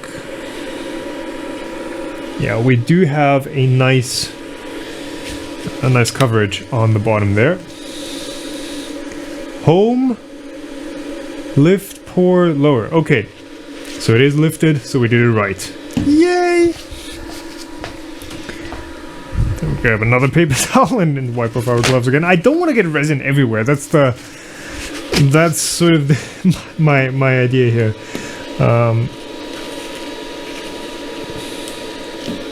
Okay. Wipe this guy off again. So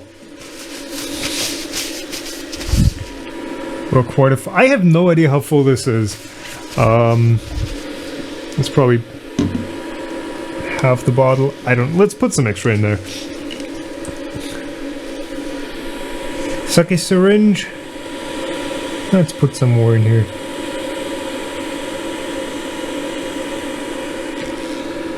I don't even see what I'm doing here. This resin to me looks like it's black.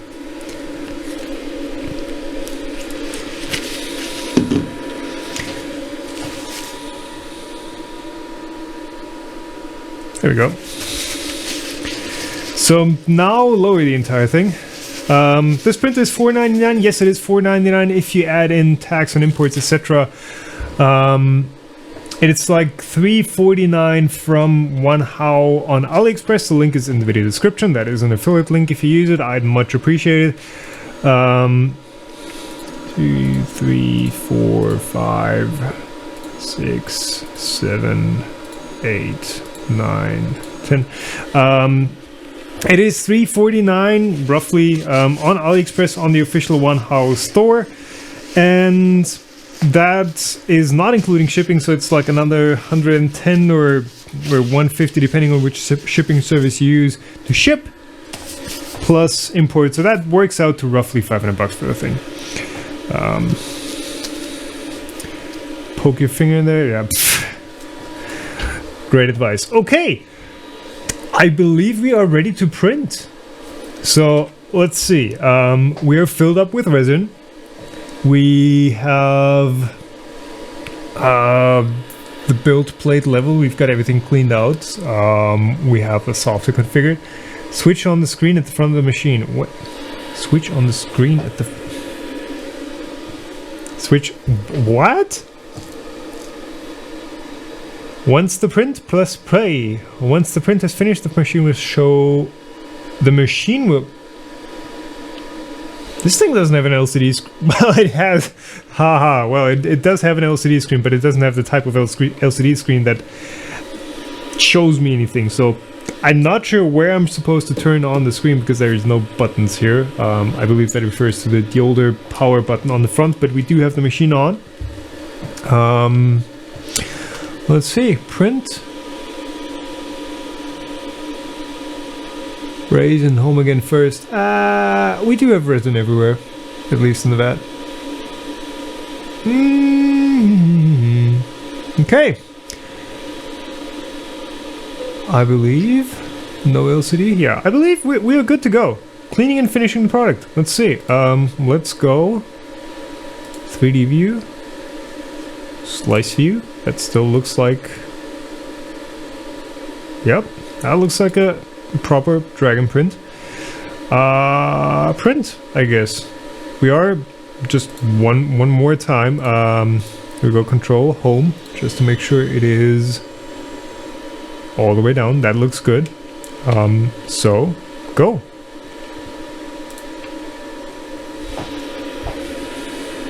And you don't see anything. Nothing. A good thing I specifically prepared for this to like not show you anything. So I guess this is just the first layer where the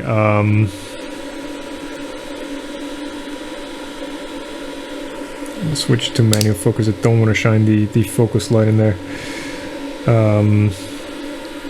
So this is, I believe, just the first layer where it takes 60 seconds, I believe, to lift up for the first time.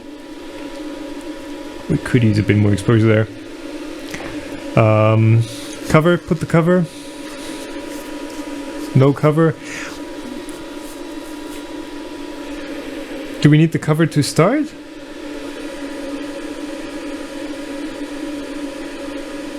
So I'm gonna wait 60 seconds because I believe see, exposure time, bottom exposure. Okay, I'm gonna wait 2 minutes. I do believe that this thing is on.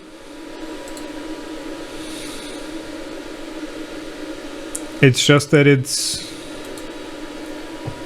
takes 2 minutes to cure the first layers. So before we get any movement out of this thing, it's going to take 2 minutes.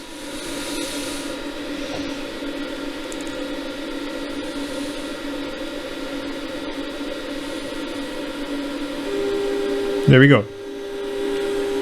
Movement.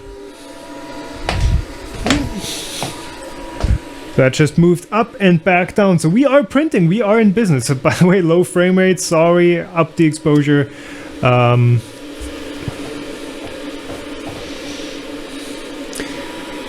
Right, I'm not seeing anything shine through yet.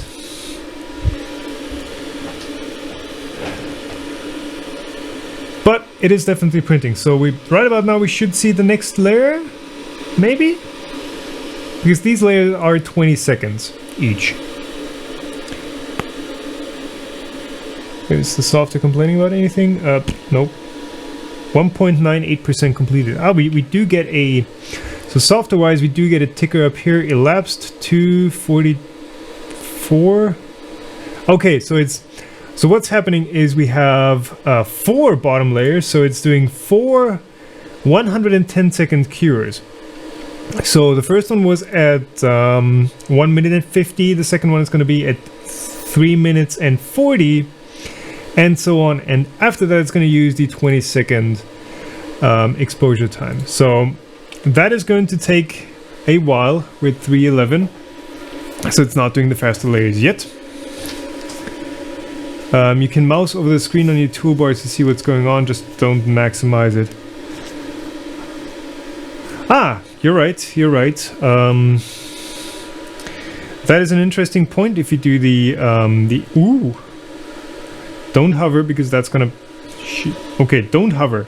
Also, good tip probably, use a black desktop wallpaper, because if you do this, then the desktop shows through on all your screens, which isn't great. Okay, but we can sort of see a preview in that right black window of what the LCD screen on the camera is doing. And what the LCD on the 3D printer is doing right now. Okay. I guess this is just one of the inherent flaws of using, you know, a regular HDMI output for, you know, for a DLP projector based system like this. It's just Windows picks it up as a regular. Yeah, as a regular monitor. To Windows, it doesn't matter if it's you know, a 3D printer or not, because there's literally nothing special about this LCD in here. It is picked up by or as exactly what it is, which is a high resolution LCD. Screen cap the printer display in OBS. I'm not sure if that's going to work, but I can try. OBS is kind of picky about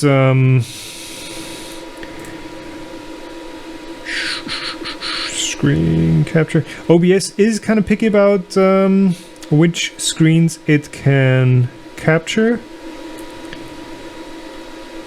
Where did my screen capture go? Display capture. Okay, that's what it's called.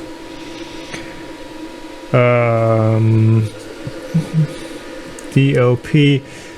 I'm hoping I don't have any stray resin on my, and they should have included some alcohol wipes. I'm sure hoping I don't have any stray resin on my gloves, because that would mean I'd have resin like everywhere, including like my keyboards, mouse, anything else. I'm hoping nitrile is resistant to alcohol. I think so. I think it is. That should be good enough. Can you use Octoprint with this printer? Maybe. I think there is a DLP or a... Well, DLP, it is essentially using the same interfaces. I believe it is... there is an option for Octoprint to use...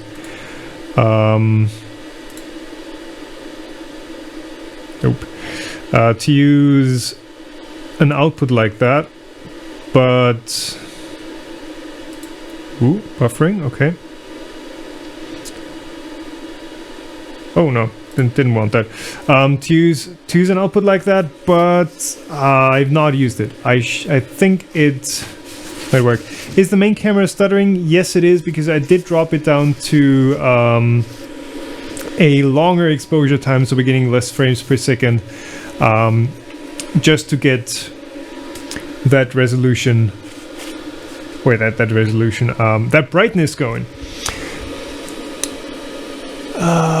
OBS fault. So I can't capture the Hold on, I can't capture the screen, but because I think I connected it after I started OBS Studio. Let's see if I can do a window capture. DLP window. And And creation workshop, yes, okay, that works. Capture cursor, that works. Let's kind of scale it down. This obviously is a huge window. Where should we put this? I guess down here somewhere. And there. Okay, so that is this window right there. That is what this LCD right here is projecting into the resin right now. More speed. I don't know if we can actually increase the speed somehow without impacting print reliability, etc. I still have no idea what is going on. I have no clue what this thing looks down there at this point.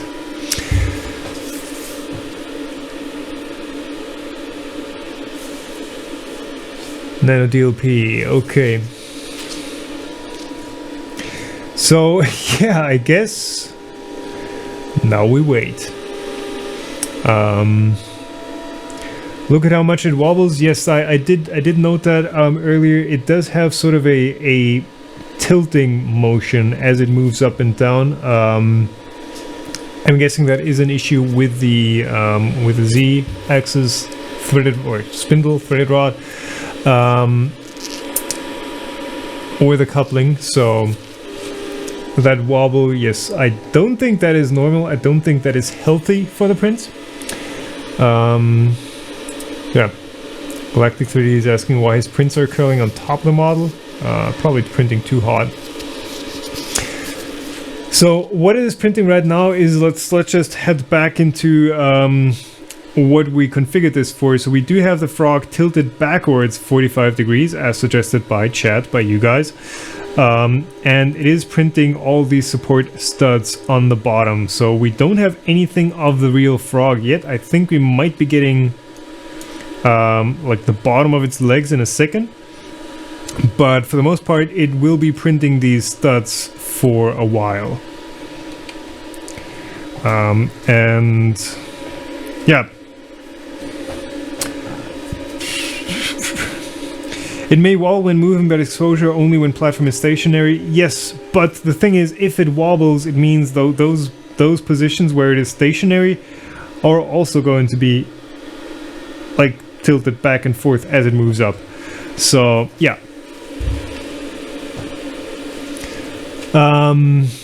The link for AliExpress in the description that goes to the official WANHAO AliExpress store. They've listed this exact printer like 10 different times. I guess to get better visibility in search results, but it's all the same model. It is all the exact same 3D printer.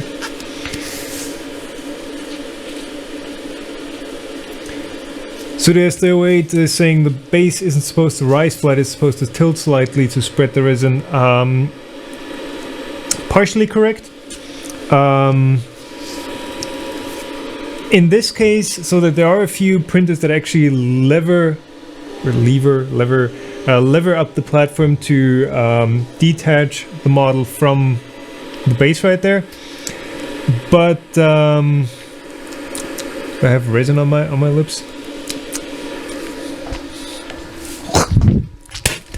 Tastes salty. Something tastes salty. Yeah.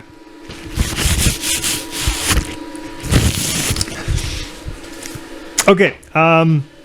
So some printers will tilt the platform to break the print free. This one does not, and it's not supposed to wobble at all. It's not supposed to do that movement at all.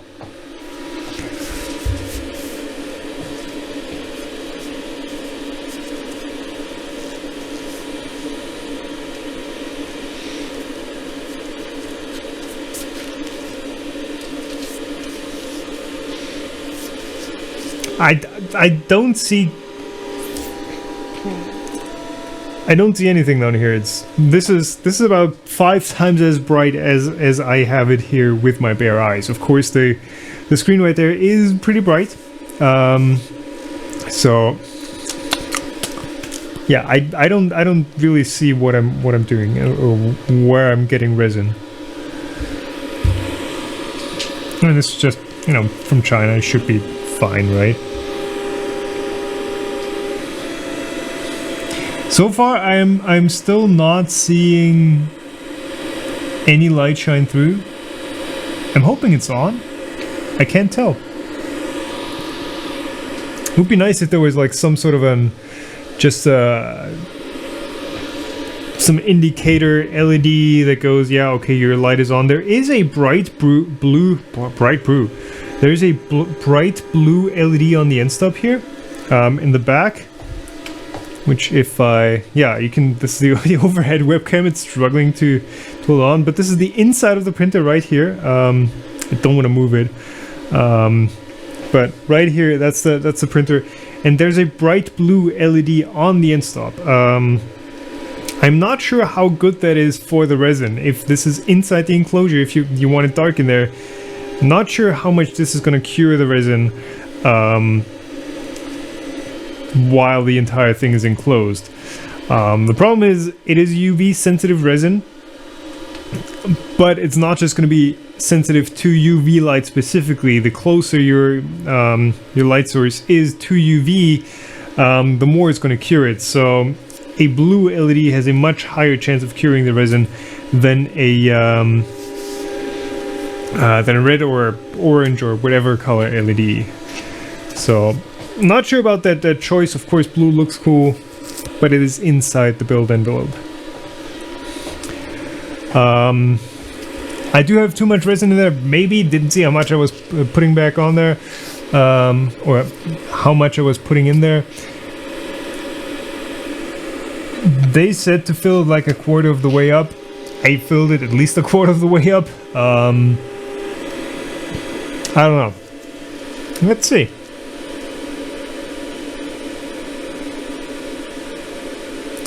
People frequently touch their faces unintentionally. Yes, I do know that.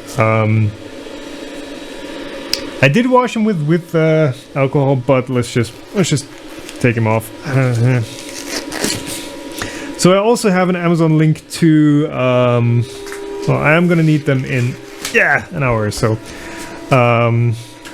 I do have a link to nitrile gloves on Amazon, and I would definitely recommend getting some if you're getting a resin printer.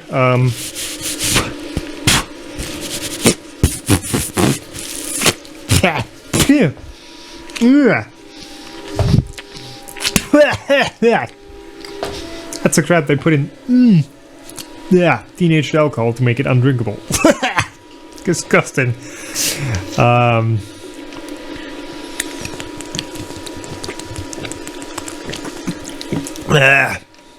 Okay.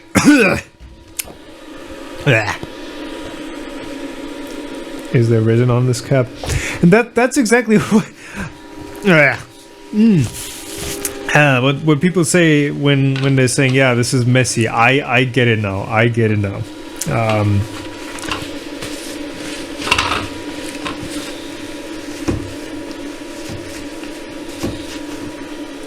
I need a face mask. I just tasted the resin. No, I wiped my mouth with denatured alcohol. And that stuff is specifically made to taste horrible. And it's just water.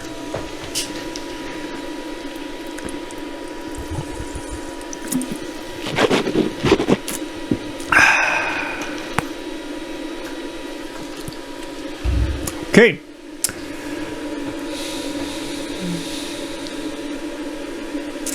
It's having waves in the resin that still move when the light goes on at the screen of the printer. I can't believe that is good.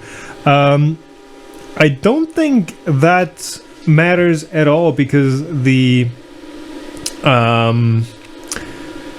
what you're seeing is the top of excuse me, is the top of the build plate. It's not, you know, the curing is happening below that, so that means, you know, if there's any waves on top, any movement on top, on the bottom it is still fully submerged. So yeah. Now, do I have resin on these keys?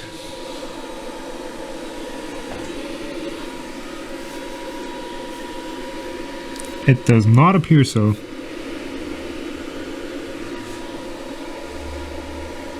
Maybe a bit. You can never be sure.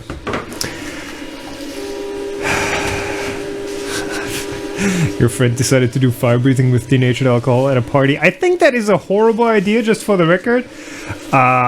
Don't use alcohol for that.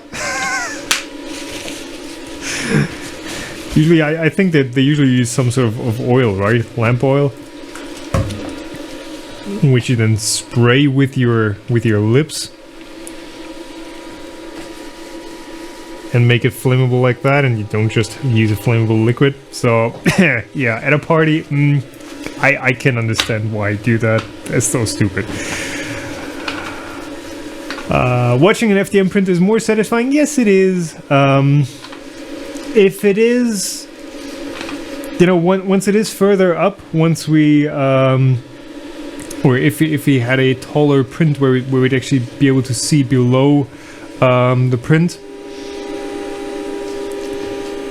then I guess it would be more interesting. Maybe the frog is going to be tall enough. It is going to be 22 millimeters, so we might be able to get a peek under this build plate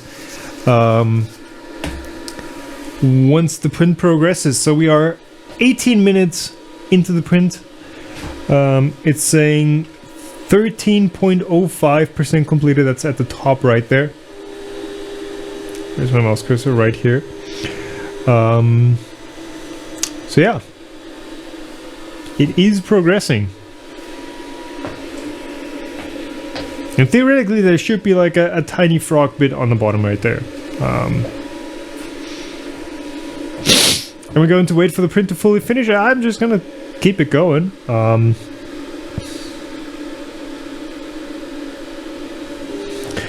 the thing is, it is gonna be 1.5 hours. Timeless would be a cool project. Yeah, sure. The interesting thing is, you would have to sync it with the portions where it's actually down at and exposing, because if you just do a time lapse every 5 seconds or something, all you're gonna see is like a shaky up and down motion the entire time with a part that is completely blurred. I was reading undrinkable alcohol. That is completely blurred on the bottom of the print bed. So the guy could see the stuff on the screen. Yeah, you will be able to see it on the screen right here, but right now it is still so far down that you know, the vat is, let me show you. So you have, just to give you a bit of a theoretical lesson of what this thing looks like, how it works, because if you missed the first part of the video. So the build of the printer is basically, you have the base. I just touched it. I don't know how much this thing will gunk up over time, but printer any white pixel. Okay. This base has an LCD screen fixed in place. On top of that LCD screen, we have a vat, which is, you know, a transparent foil with sidewalls that hold resin. So that's the fixed part on the bottom. So you have the sidewalls, which is this right here. These walls on the side here, these are fixed. And then you have an aluminum plate that is attached to this carriage up here. And that is the build platform. That's where your actual object is gonna materialize, basically. And that is almost the full size of the vat. So it goes onto the screen and slowly lowers well, raises and lowers your printed part onto the screen, then tears it off again and lowers it back down. So for the first few layers, you know, there's no way of light to escape around that that edge, because it's so close to the screen, and the build plate you're seeing right there is overlapping the screen, so there's no physical way for light to escape, and all this stuff is black. So right now you're just not going to be able to see anything, which is perfectly normal, which is perfectly explainable. but as the print progresses, we might be able to get a peek underneath. It is, I believe it is a clear resin. I filled it up a minute ago. I didn't really get a... Is this alcohol or is this resin? There's stuff on my table. Might also be water. Might be alcohol.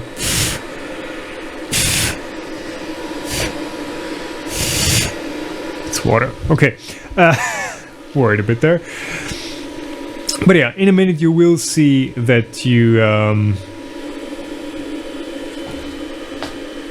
yeah, that you can actually see underneath this. It is a UV LED, so it's not being picked up by the cameras too well. These do usually have a UV and an infrared filter in there. The UV might influence like the blue a bit. It does look somewhat blue purplish, but you don't really see the full amount of light that's coming out of this thing.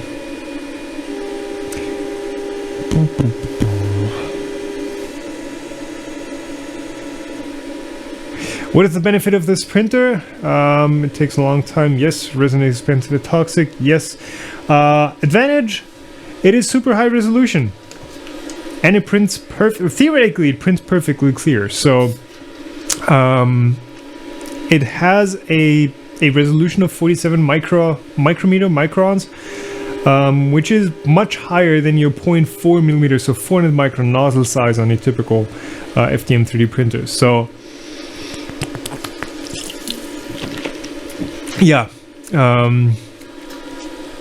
it is a very high resolution 3D printer, and that's about it. Pretty much. It can print very detailed, very accurate parts. So that's the advantage. Again, it is a completely different corner of the 3D printer market to your FDM 3D printer. You're usually not going to go, hey, do I want to buy a Prusa, or do you want to buy a resin-based machine, so the D7 in this case. You will know if you want the resin one or if you want the FDM one. FDM is cheap, it's fast, it's relatively coarse. This is more expensive. The resin is 5 to 6 times as expensive. It has much higher resolution. It's much slower. So yeah, just a different type. Is there actually a use? Well, arts. These are again high resolution D&D figures. These are for anything that you want to look absolutely amazing. There are some things that will only work on this printer, or this sort of printer, because they're too tiny, too small, or you just need the precision and accuracy of such a system. For day-to-day stuff, I don't see this, being the maker's enabler thing that is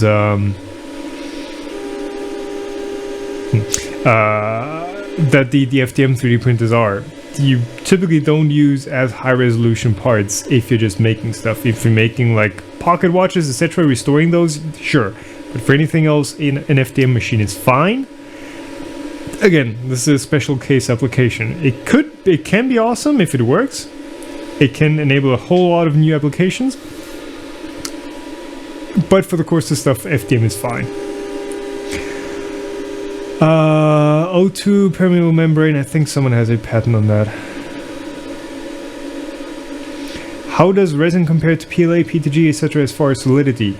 It really, so strength-wise, solidity is probably a bit of a bad word there. Strength, how does SLA resin stack up against PLA, ABS, PTG? I did do a video a while ago on the Formlabs Rook, and I just destroyed those. I crushed them, I pulled them apart. What it turned out, so that is Formlabs resin versus common, it was actually Printabout PLA and I think some sort of ABS.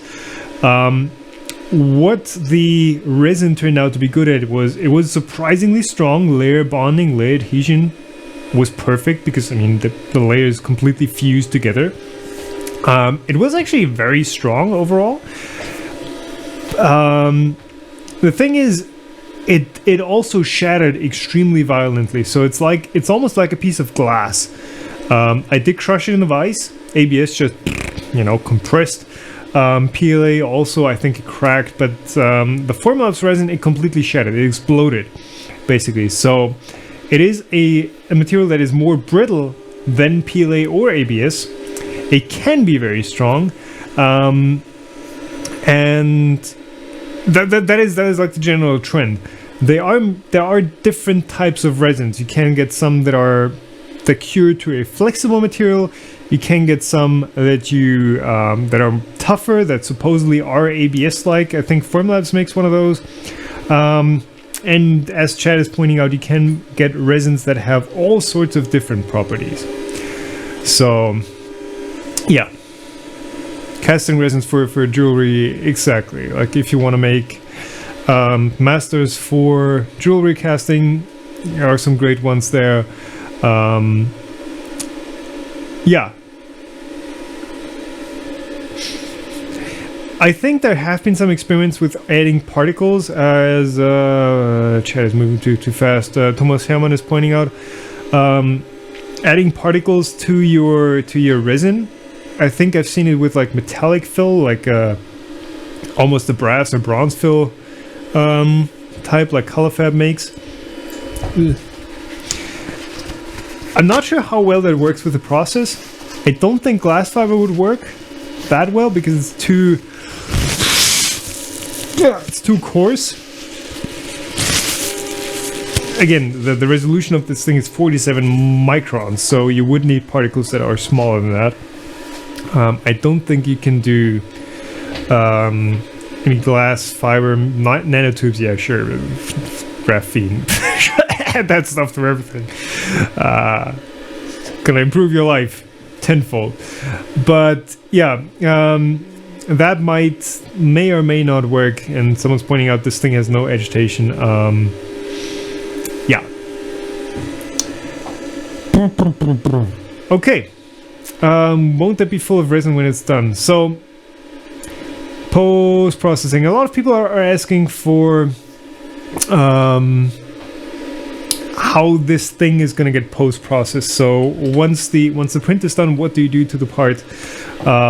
Because it does come out of that liquid resin bath. So you are going to have a frog that is dragon. Sorry, you are going to have your print that is hardened, that is hard cured for the most part. But of course, it's going to have a cover of resin on there. The thing is, that's just one of the parts of SLA 3D printing. It is messy. You do print in a vat of resin. You do print in a bath of sticky, gooey. I think it is an epoxy or acrylic or whatever along those lines resin. That's just one of the things. So what you do is you take usually IPA, isopropyl alcohol, or in India Pale Ale, that might also work.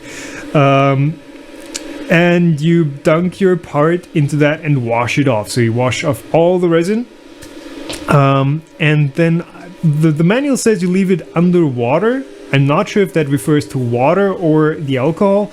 And then you post-cure it. So when it comes off the printer, it is just cured to a point where you can handle it, where you can take it off and it doesn't flow apart, basically.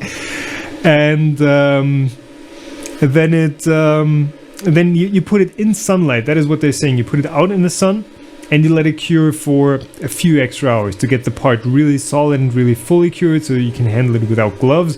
You don't have to worry about it being too soft to handle. So that is one of the steps that you have to do for every single print. You have to wash it off and you have to post cure it. That's just how it is. And if you look at this, you do have to break off the supports.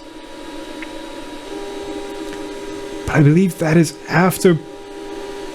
We'll have to see when the best timing is to break off these support rods. If it is best to break them off before post curing, before curing the entire thing, or if it is best to just take the entire thing as much as it, you know, stays in one piece, and clean it and cure it in a single go. We'll have to see. This is quite stressful, to be honest. You're not seeing if the LED in here is even on, if the LED underneath the LCD screen here is even doing anything. You just don't see a single thing. So it could just be, you know, it could just be moving the platform up and down the entire time and just to waste time. We did try before, starting a print before, and it did actually light up. We were seeing the structure. I just don't know if it's actually doing anything. And additionally to that, we don't know if, you know, the part's sticking to the platform, if it's we don't know if it's sticking to the platform, we don't know if it's curling, we don't know if it's doing anything wrong, if it's just shoving the print, if it's already tilted over and shoving the print into the platform or into the screen over and over. Don't really know. I guess that'll just have to be something that you tune in over time, and you work on that trust to your 3D printer. Like most of my other printers, I don't even watch the first layer anymore. When I have Octoprint set up for one, it's just, yeah, you send the file, you hit print, and it's gonna print. I am definitely not at this point with this machine yet. Maybe at some point, but yeah. Full safety protocols are required. Yeah.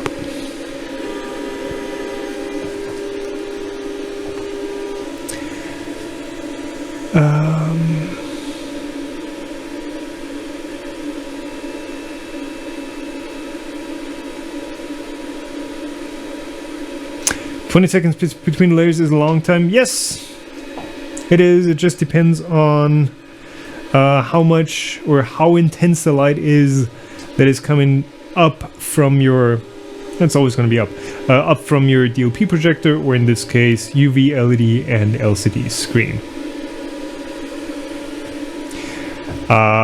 So the Ono, whatever it's called, printer, is that officially a scam, or is that, what's up with that? I don't think it ever, the Kickstarter was very fishy, let's just put it that way. Well, that's an understatement. The Kickstarter was bullshit. I think Maker's Muse did a breakdown on why that thing was, what they were showing had no way of working. And I do agree with that.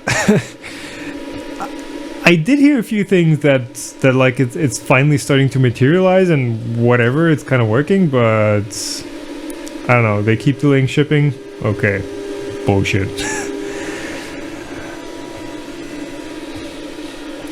Yeah, technology-wise, it isn't a scam, but there were so many things wrong with just the campaign, and they were advertising things that just, there's no way they could work. So, yeah.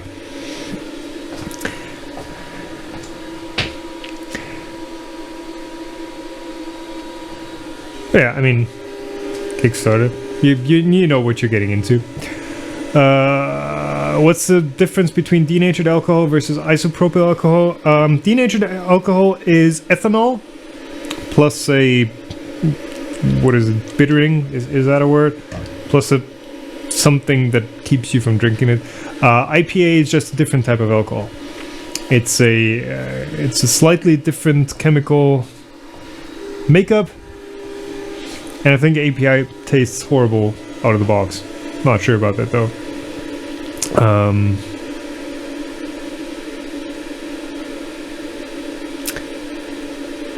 Is it safe for things like eyeglasses? What is safe for things like eyeglasses?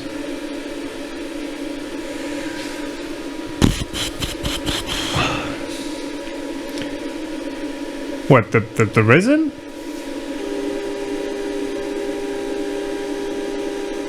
What about the price of consumables for this kind of printer? Yes, again, it is many times more expensive than filament. 70 to 100 bucks a liter, that is correct. So 5 to 6 around times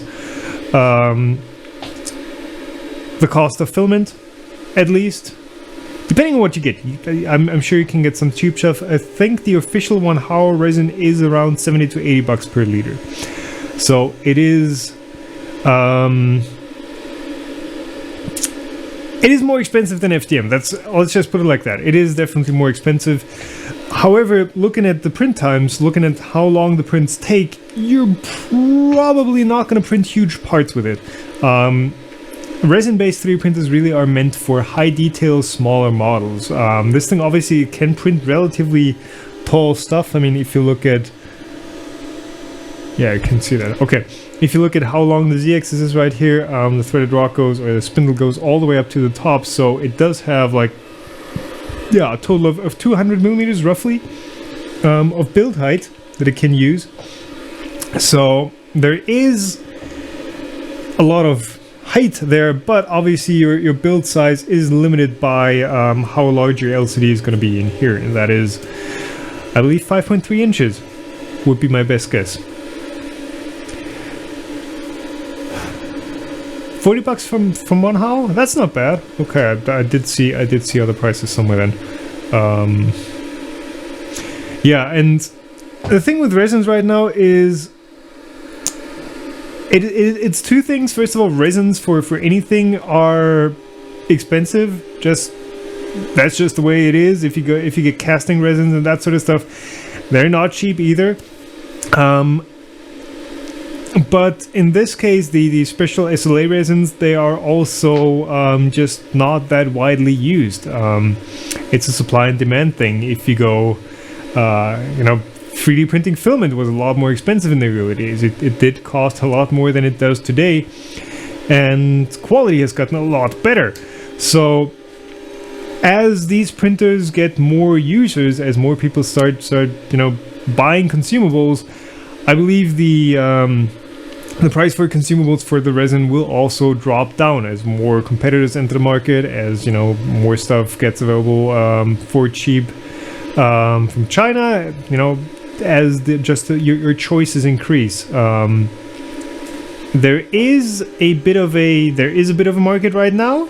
People are using this sort of printers, but I believe that the biggest consumers are the professional users that are just going to buy their one exact resin that comes with their printer. So, like, if someone buys a Formlabs machine for professional work, they're not going to buy some discount resin if they use it professionally, if they use it for a printing service that depends on getting parts out reliably, I believe.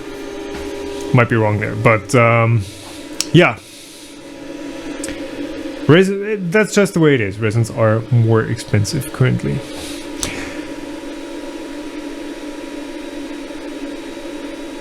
Okay. Right, I'm getting cold down here. And the print looks like it's gonna be another hour at least. So let's do this. I'll go and... Wow, buffering. Hoping that's not causing any lag spikes. I'll head upstairs, make myself a tea, and I'll check back in half an hour or so. I guess that makes sense. Yeah. I'll leave you with this view. I'll turn on the other microphone. 1 second, I'll just mute that while I unplug.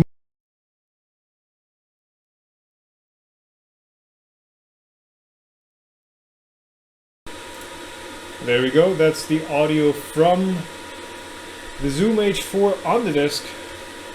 Oh, okay. Of course, that's in the way. Right here, that's where the Zoom H4 recorder is. That's going to give you audio of the fans, the motors, everything around these parts. And I'm just going to head upstairs, drink some tea, do some emails, and I'll check back in half an hour or so. Alright,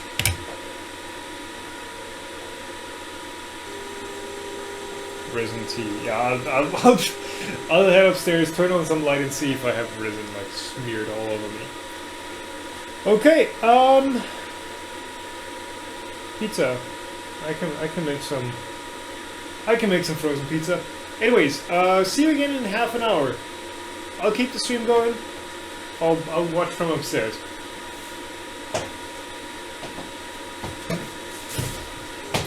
If anyone asks, I'll be back.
Ooh, I can smell something.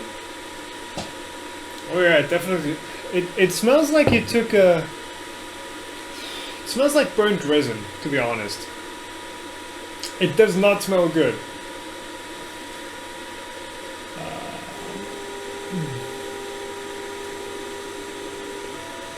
Stream stopped? What?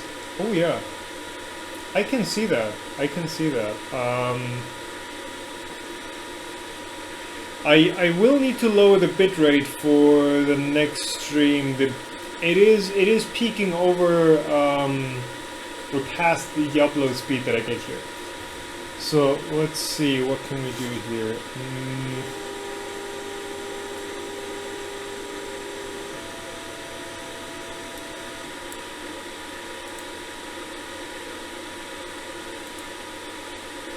I can actually get it with the browser source, I believe.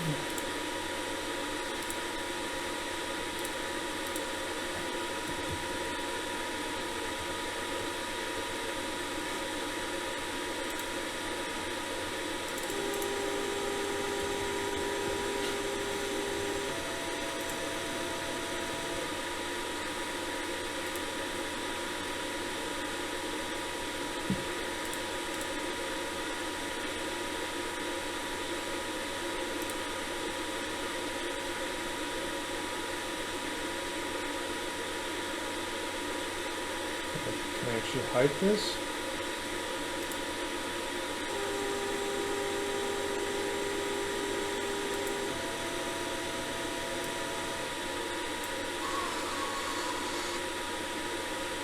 Okay, but that might.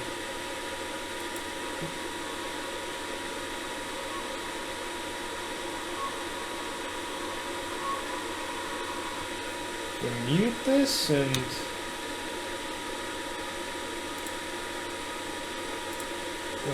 Don't mute this at all.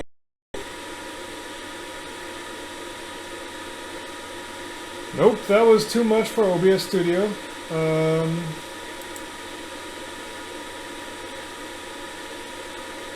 Stream is alive for the most part. And okay, so I'll just put it at this. If you guys want music, just put something on. Do whatever. Do your thing. I'm not gonna worry about it. If the PC crashes, that would suck. Big time. But what I will do is I'll add another... Oh god.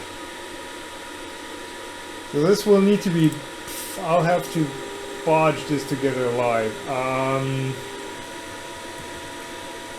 Let's see, DLP info. I want this one, and I basically want to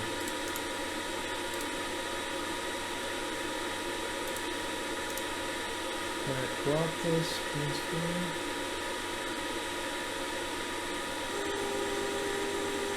So let's add a crop to this.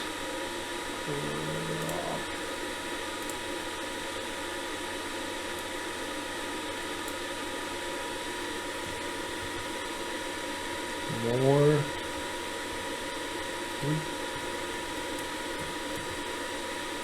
Even more.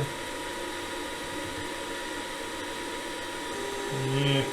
Bit more. There we go, that's okay. Let's see, 800, 900.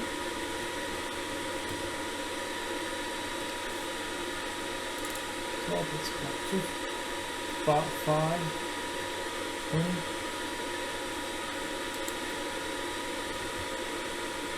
There we go, that's okay. And now we can move this here. Perfect. Now you see what's going on, kind of.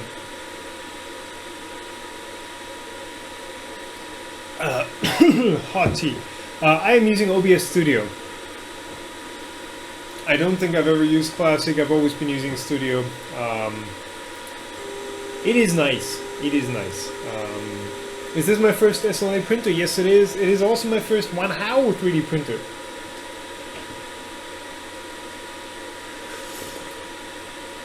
Status display. Yeah, so that is the display right there. That is actually just another window capture. You just saw how that came to be. Shut up. Oh.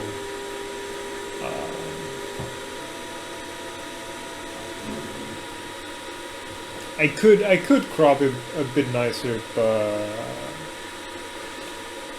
what for? Well, yeah. There's still not a whole lot for me to do here. Send it back and get a Creality CR10. Actually, I will be getting a CR10. Banggood is finally managing to send me something. And I believe a CR10 is on its way. Looking forward to that. I've only heard good things about the machine. So, yeah. Does S3D support SLA? I don't think so.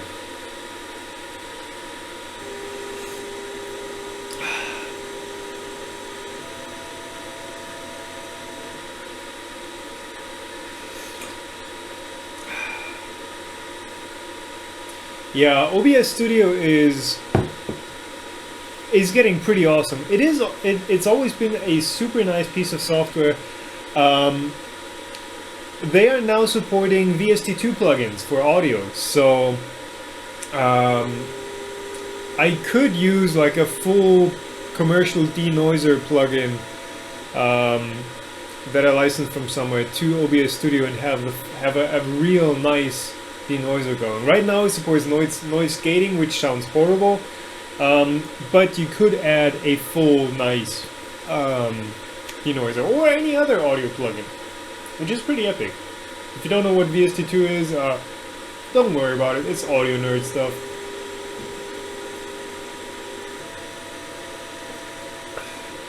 Can you see something from your pin? No, I can't see anything. It's just a glossy, messy, black resin. I really can't poke my head under that thing. Yeah. Do we talk about the obsidian? Nope.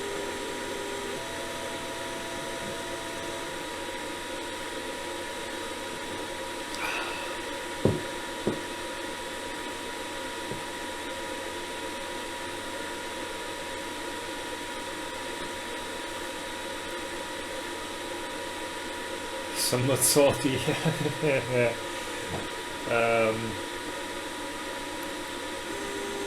So I'm trying to see if I can see at least some. Well, okay, I'm not gonna be able to. I was trying to see some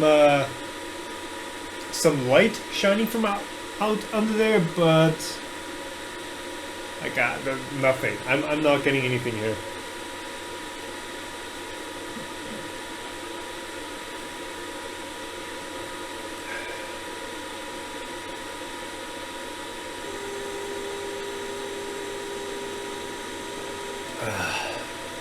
Okay, well, it's gonna be a while. You now have a status display, which is better than no status display, I suppose. Maybe readjust this. Yeah.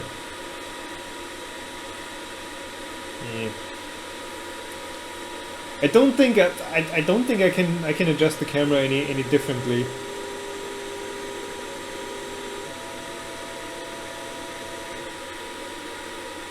But it's just gonna have to print. Yeah. This resin isn't transparent. Then yes, I believe it is transparent. I'm not sure if this flashlight is gonna do much good, but well, I have no idea if this is transparent or not. Cancel and check. Nah. Does not give you percent finished. It does. Right there on the screen.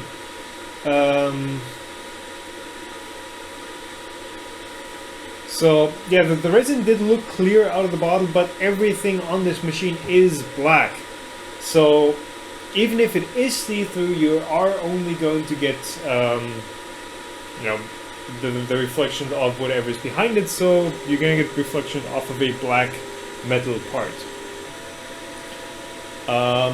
But yeah, again, there's nothing for me to do. If this is boring, go watch something else. That's probably good advice. But yeah, you can see the progress. I'll be back when it completes, or a few minutes before that. I'm hoping it completes, and I'm hoping it doesn't fail.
Are we there yet? Oh, the smell.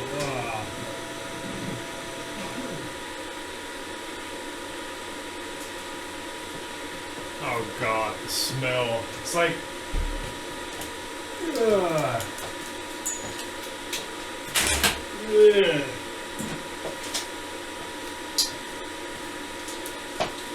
It sort of smells like every bad plastic smell you've ever had combined.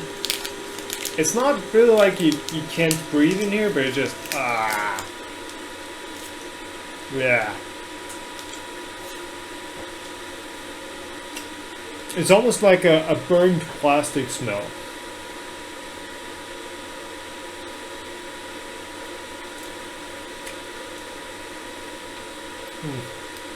Chocolate bar, chocolate granola bar helps.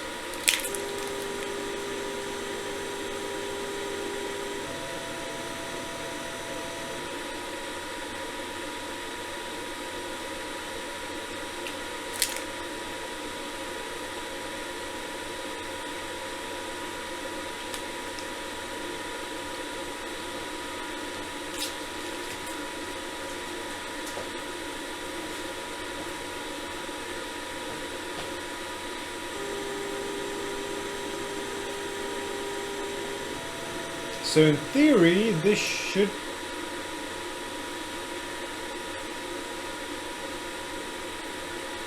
How does time work? How does... how does the software not know how long this entire thing... Oh, okay, I guess. No, but Z movement speed, we set that.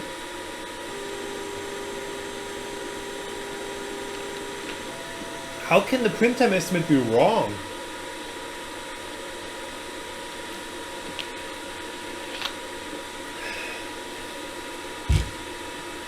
Anyways, yeah, it looks like you guys saw nothing of the print, which is still somewhat unnerving. At least to me, would be if you like have a print going for 2 hours and you don't see if it's even started or starting out, right? It's like, yeah. Wow. Well. 99.11. 99.11 to be correct.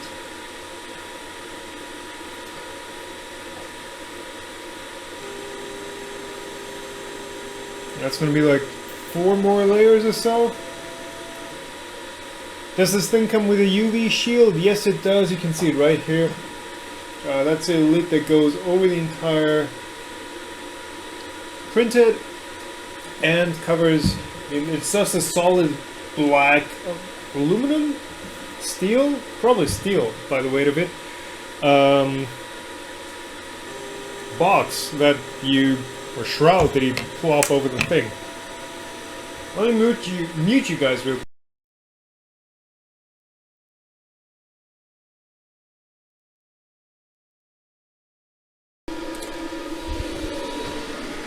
This thing has backlight? Yeah, okay. We're back on the good microphone. So the printer should be a bit quieter.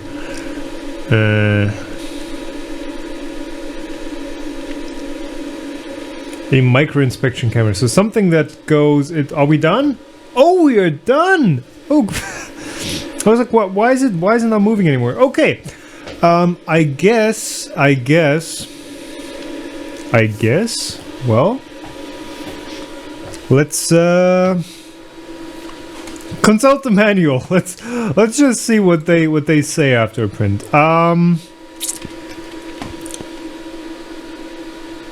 Oh, display capture is not working. Okay, whatever. I did have to restart OBS and I restarted it incorrectly. Cleaning and finishing the product. Move the platform up enough so the base of your object is clear of the vat. Ooh, so we... Wearing gloves, loosen the 2 side knobs. Okay. Tilt the platform back, place the hood back and allow the...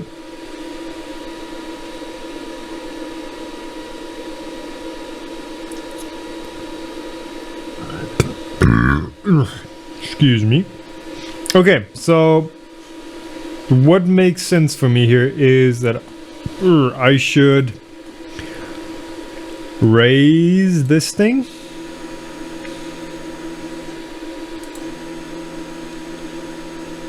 Moment of truth.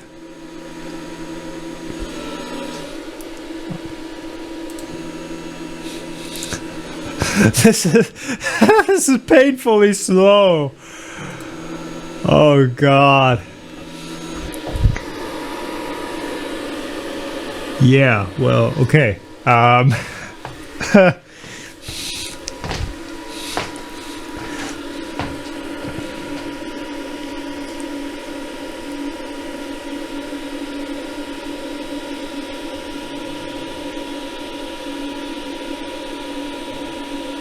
Okay, this does not look like any sort of a frog to me. This is just nothing. What is this? What is this crap? Come on. Yeah. That's the bottom of the build plate. There is absolutely nothing on it. Nothing. I'm telling you.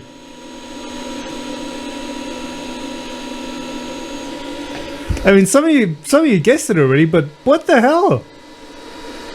Can we not move further up? Whatever.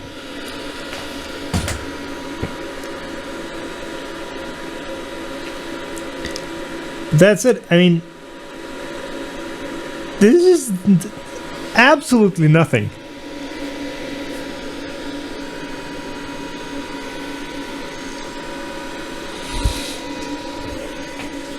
What the... And now it is moving somewhat erratically, but there's not even a hint of a part on there.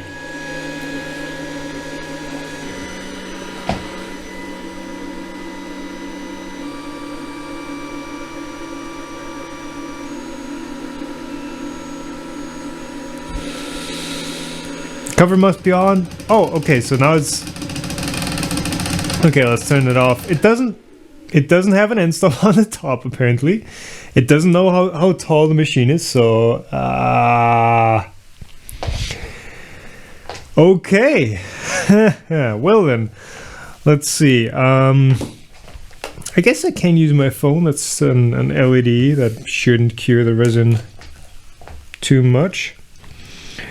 So there's your vat. That looks nice and clear. Let's see if we just shine some light in there. There is nothing. I cannot see anything in here. Let's put on some glove. Well, maybe. So light. Let's see. Scraper.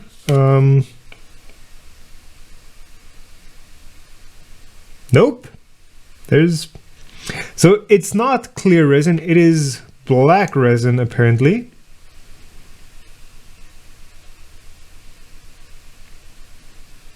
And there's nothing in here. There's absolutely nothing in here. Is that clear or is it black? Okay, that is overexposed. It looks like it's black, but it looks like no, it's clear. It's clear resin. Okay. So yeah, nothing. Nothing. Not even a... So, okay, so what I'm thinking happened here is that the LED just 100% didn't turn on.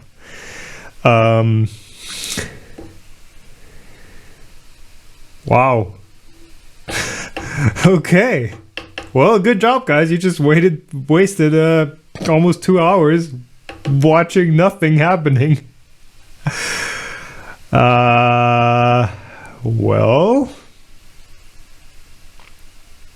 Well, let's check out if chat has anything working.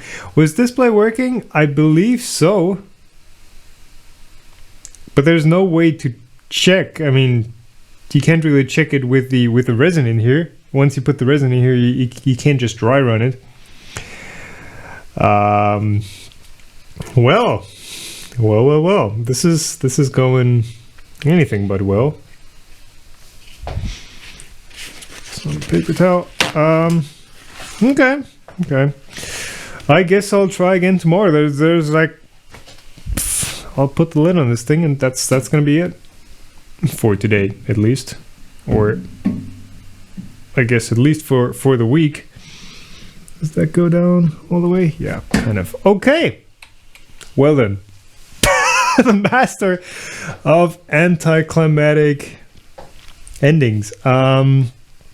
There's nothing. There's not even a hint of anything having formed. Running again. It is 11:50 p.m. here. Bedtime.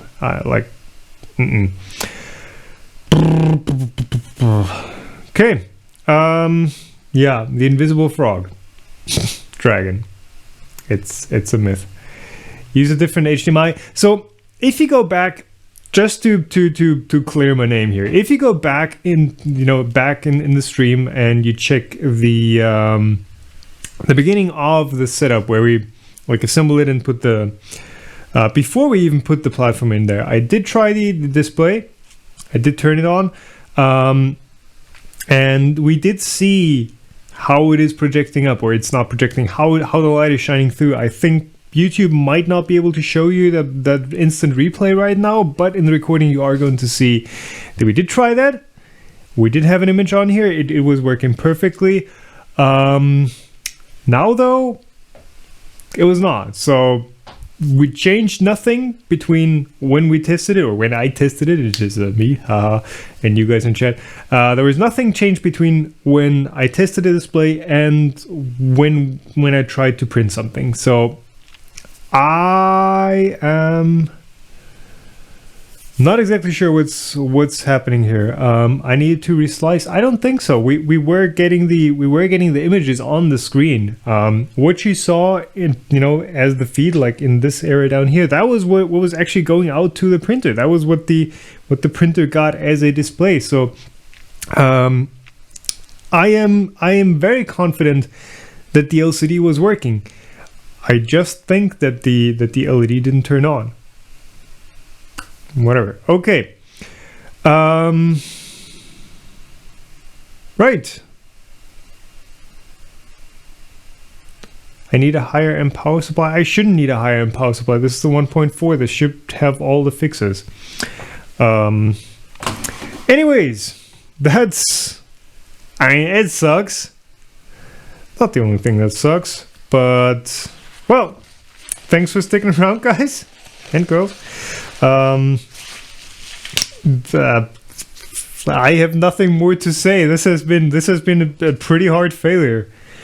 But yeah, thanks for watching. See you around. What?